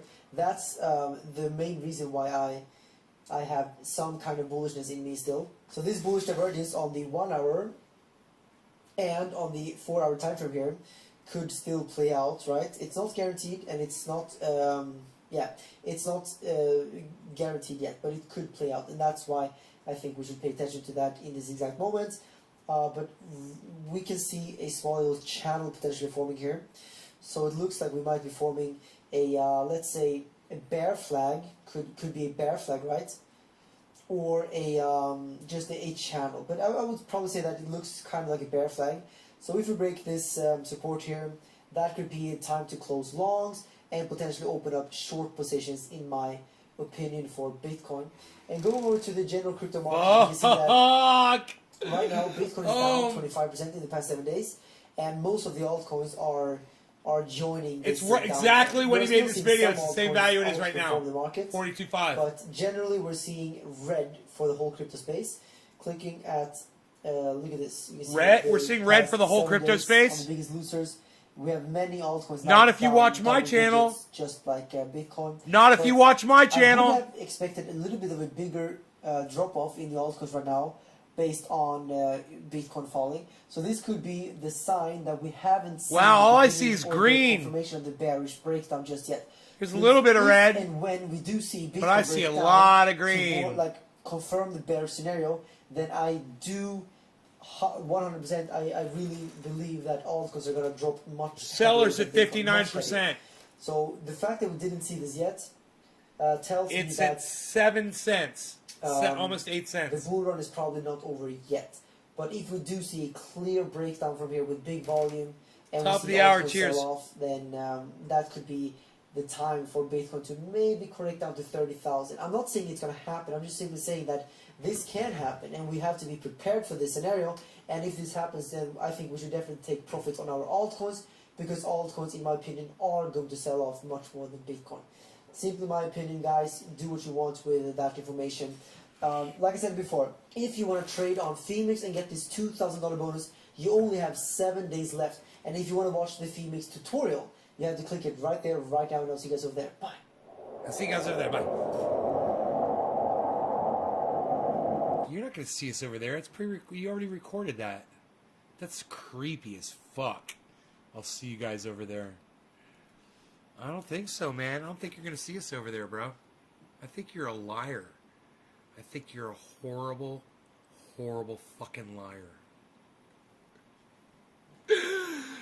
I love Carl. Thank you, Carl. We love you, Carl. You're awesome.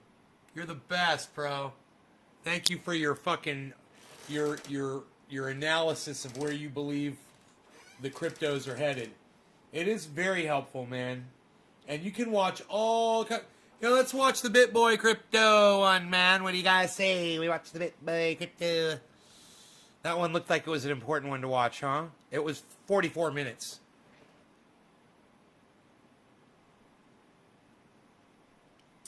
It's not recommending it again.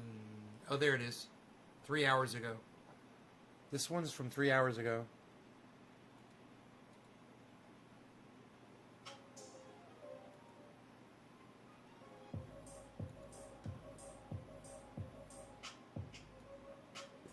I hate his stupid fucking booty drop music, whatever the fuck they think they're doing. So stupid, man. Show lined up for you today. We've got some really good guests. But first, if you guys are in the chat, we've already got a couple thousand people here. If you could smash that like Oh God, shut up! You fucking cuck bitch! video. So if you like what you're hearing from any of these guests, show them that Bit Squad love. Hop in, give them a like, give them a subscribe, and let's help elevate the crypto space together. See, you could say that without using the word smash, you fucking cuck bitch. Good job.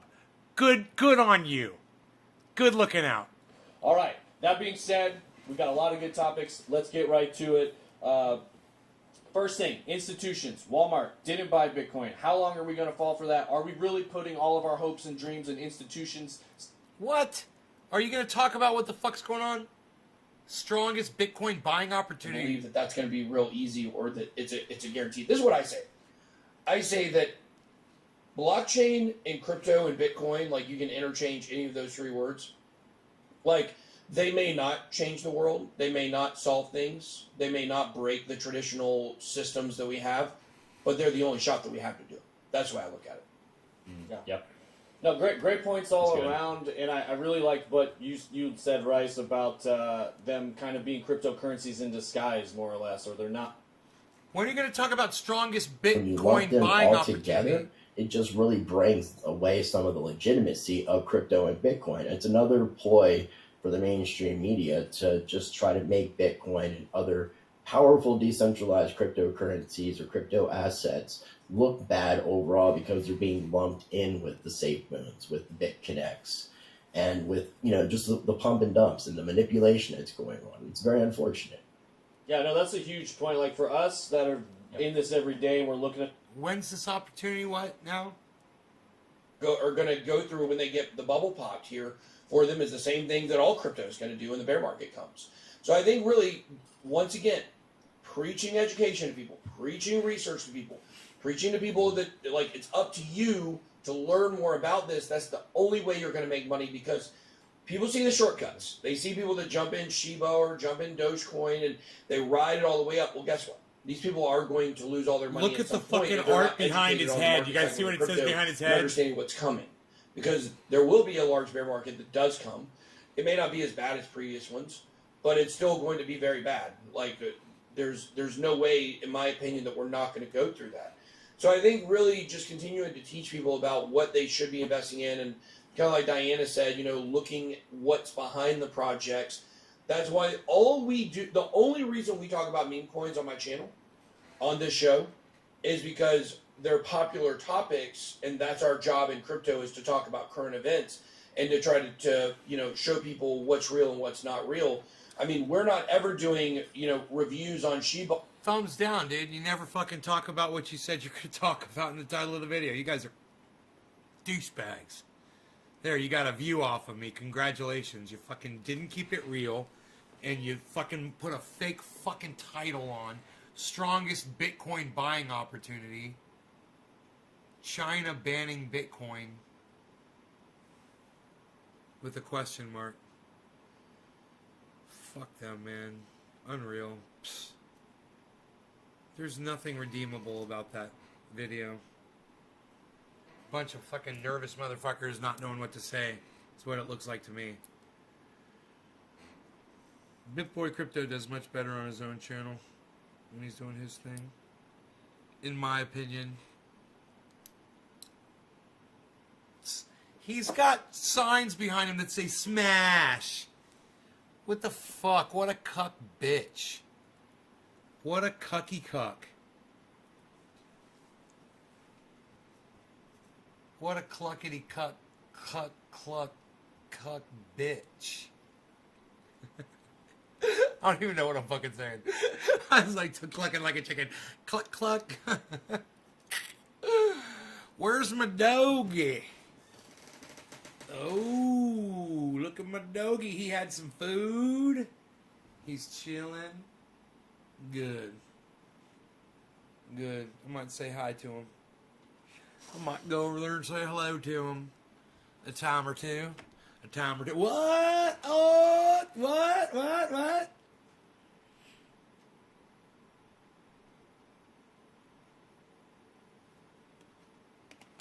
Like I said, after fucking days of 12-hour flight, this is exactly what you need in you right here.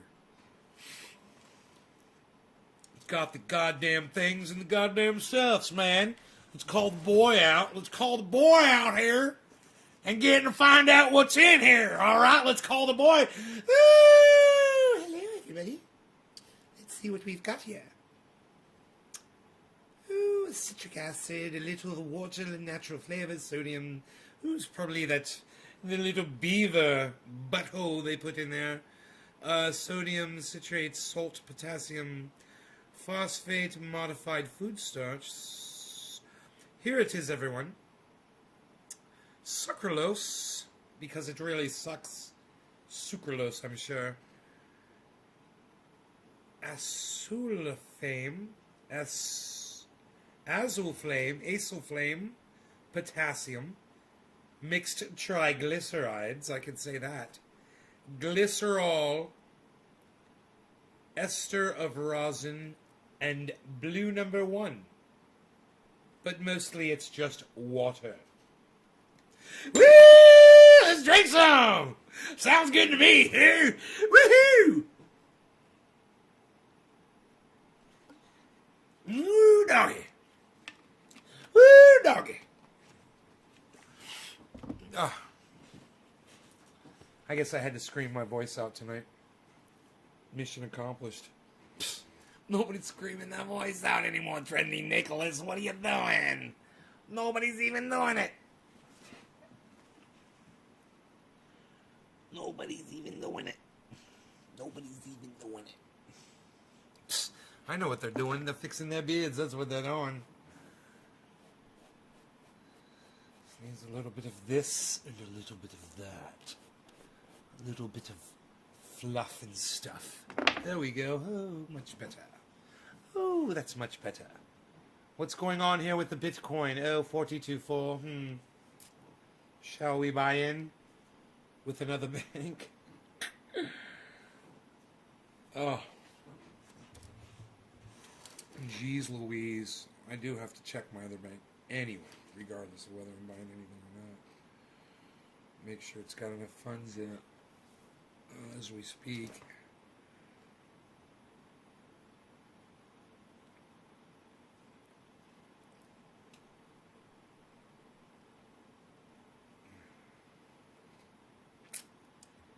Yeah, it's good for now, so that's okay.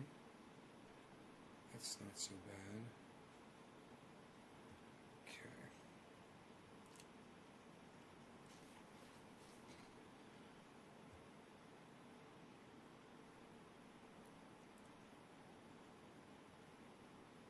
Appreciate me taking you on vacation. Right on, brother.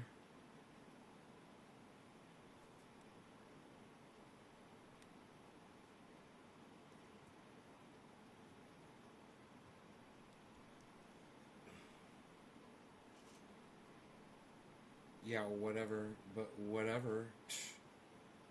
I ain't buying it, but whatever.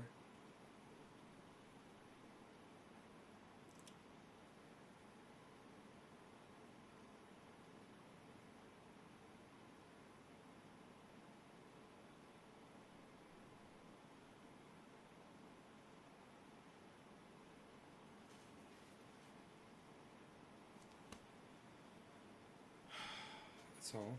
Done. Done, it's done. It's done. Done. It's fucking done. There you go. Done deal. So, it's done. Donalini. Man, I'm sorry I didn't have my light on for the whole first 2 hours of this video. My front light. Out of practice, guys. I started the video and I think I had that feeling. I was like, am I forgetting something? I had to process, man. I had a story to tell.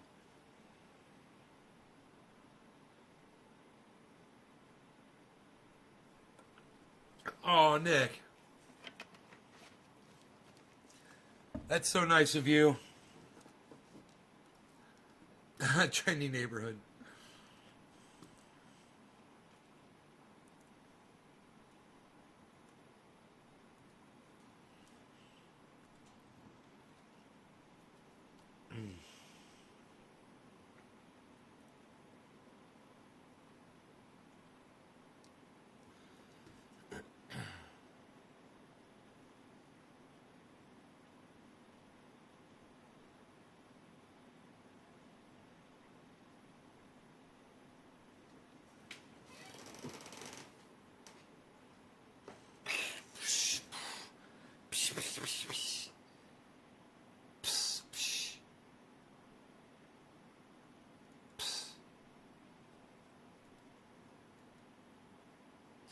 At the hungries for your love, and I'm waiting in your welfare line.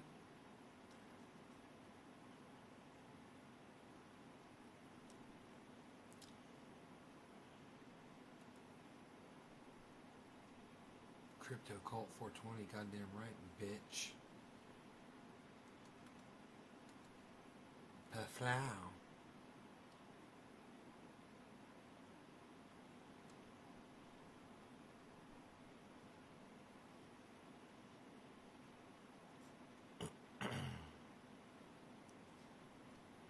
Seller. CELR.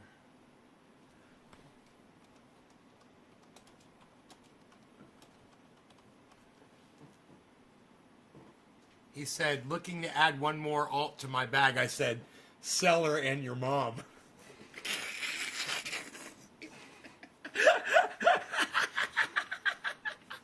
Where's Robert Mulligan? He'd appreciate that mom joke. God, I'm good. I'm so good. The Seller and your mom. Oh, you guys all need to retweet that at the fucking moon because it's so fucking harsh and funny.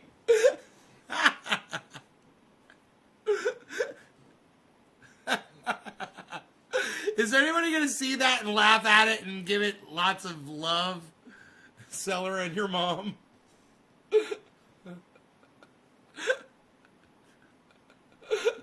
Yes? No? Twitter? No? Okay, it's cool. It's cool. We're good. We're good. We're good. You're good. We're good. You're good. Hey, are we good? You. It's tweets and replies, everyone. It's under tweets and replies. Not under tweets, guys. It's tweets and replies.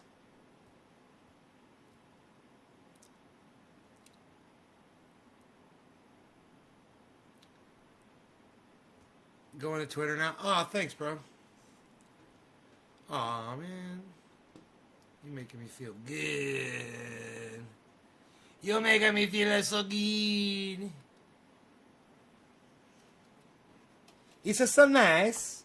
These are things that you say. You're so good. It's special nice.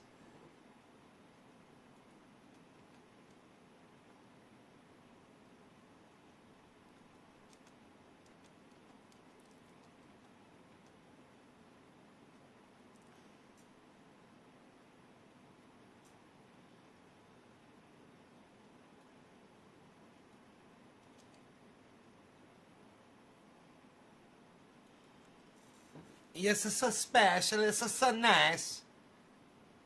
38 million XLM transferred to Coinbase. Oh, from Coinbase to an unknown wallet. 38 million XLM. That's $24 million worth. Just got moved.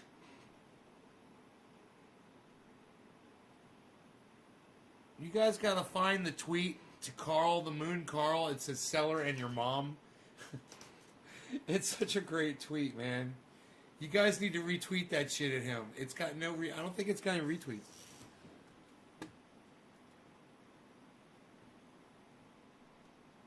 View tweet activity. Looks like there was a problem with your account. What? No one has engaged with your tweet. Dude, they're hiding me, man?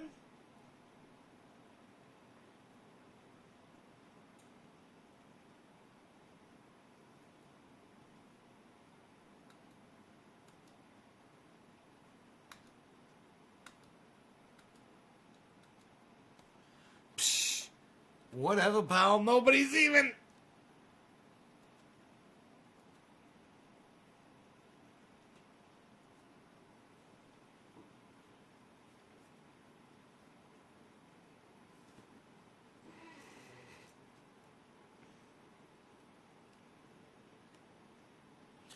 Seller and your mom. You guys can't see that tweet. It's the best goddamn tweet of the day. Twitter's got me blocked. Hold on a second. What a great fucking tweet. It doesn't get much better than that, man.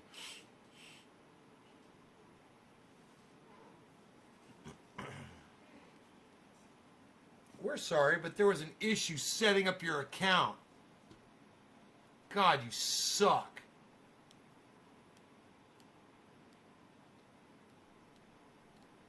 You suck, man.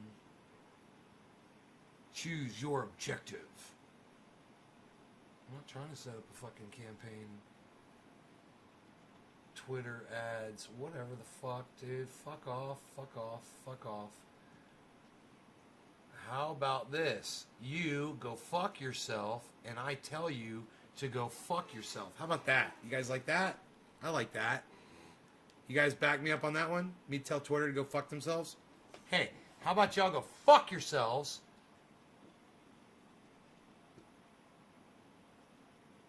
Profile. Tweets and replies. Looking to add. Seller and your mom. I'm going to pin it. I'm going to pin it to my profile. View tweet activity. Looks like there was a problem with your account. Times people saw this tweet on Twitter. 1. Okay, it's got one view. It's got one view. Can I get another one? From Crypto Cult 420 under tweets and replies guy? This is a... No? It's cool. Maybe it was my view on it. And nobody else can see it. I'm assuming you guys can't. Can any of you guys go to Twitter and tell me if you can find the tweet I'd made and tweets and replies to Carl? It says seller and your mom. Hey, there we go. Hey, somebody interacted with it. Somebody can fucking see it. There, now we're talking. Do more. Now fucking retweet that shit at Carl. And fucking talk on there and do shit. Do stuff. Come on, everybody. There we go. Somebody else engaged with it. Come on, people. You can do this. Retweet. Yes. Likes. Yes. Do it. Yes. If you guys know that is a fucking hilarious tweet. The guy that we just watched on this show. The Moon Carl, right? We watched this whole video, and at the end of the video I go, we love you, Carl. It's fucking great. You do great technical analysis, and we do appreciate it. You guys remember that? So then I got on Twitter, and it said a tweet from him. And he said, looking to add one more alt to my bag. Suggestions? And I said, seller and your mom.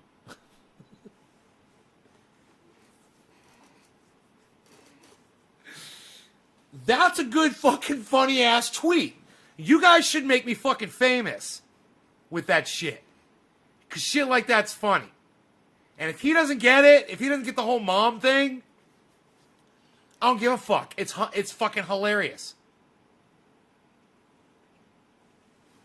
So, whoever doesn't share that, hey man, I shared your mom last night. Fuck you! That was a good one. Goddamn right. That was a goddamn good one. You guys know you're laughing your asses off now. What? What? What? Oh. Oh. 2 retweets and 2 likes. How dare you? 2 retweets and 2 likes. How dare you? Okay, it says 2 retweets and 2 likes. How dare you? Okay, I'm going just because of that. Hey, Adam. Yeah. Hey, too bad more of you don't go. Too bad more of you don't go to Twitter and retweet me. What's up, Adam? All right, you guys should do it. I'm going to Twitter right now. It's only funny when it's not your mom. No, it's funny. It's never your mom. It's your mom joke. You never take your mom joke personally. You're not really talking about somebody's mother. Dude, I did your mom jokes right in front of fucking Billy. In front of Billy's mom. I was like, he's like, that was a great night. I was like, yeah, your mom had a great night. You know, we do that shit all fucking day. And we did it in front of my mom.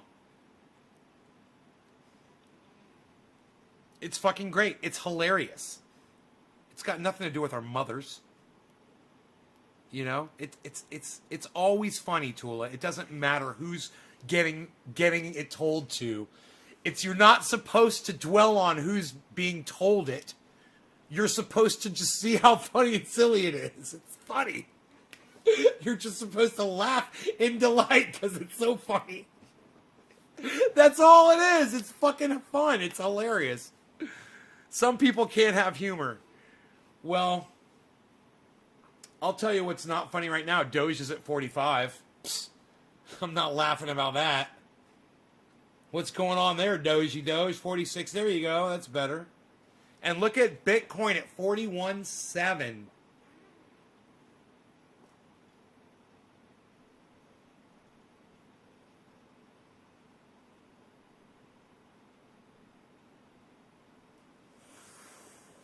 Wow. 41.7. How low did it go, man? Oh my goodness gracious. Some people can't have humor. Oh no, I can have humor. You guys have a great night. Thank you. I hope you had a great time. 14 is my cutoff. I love y'all. I'd stay and do 710 with you guys if there was like 45 people here. I would. But I'm gonna go live my life. I'm gonna eat some dinner and watch something. You guys take care. And I will see you another time on here, on this show, space, or whatever you call it. I will see you guys then. All right? Bye, guys.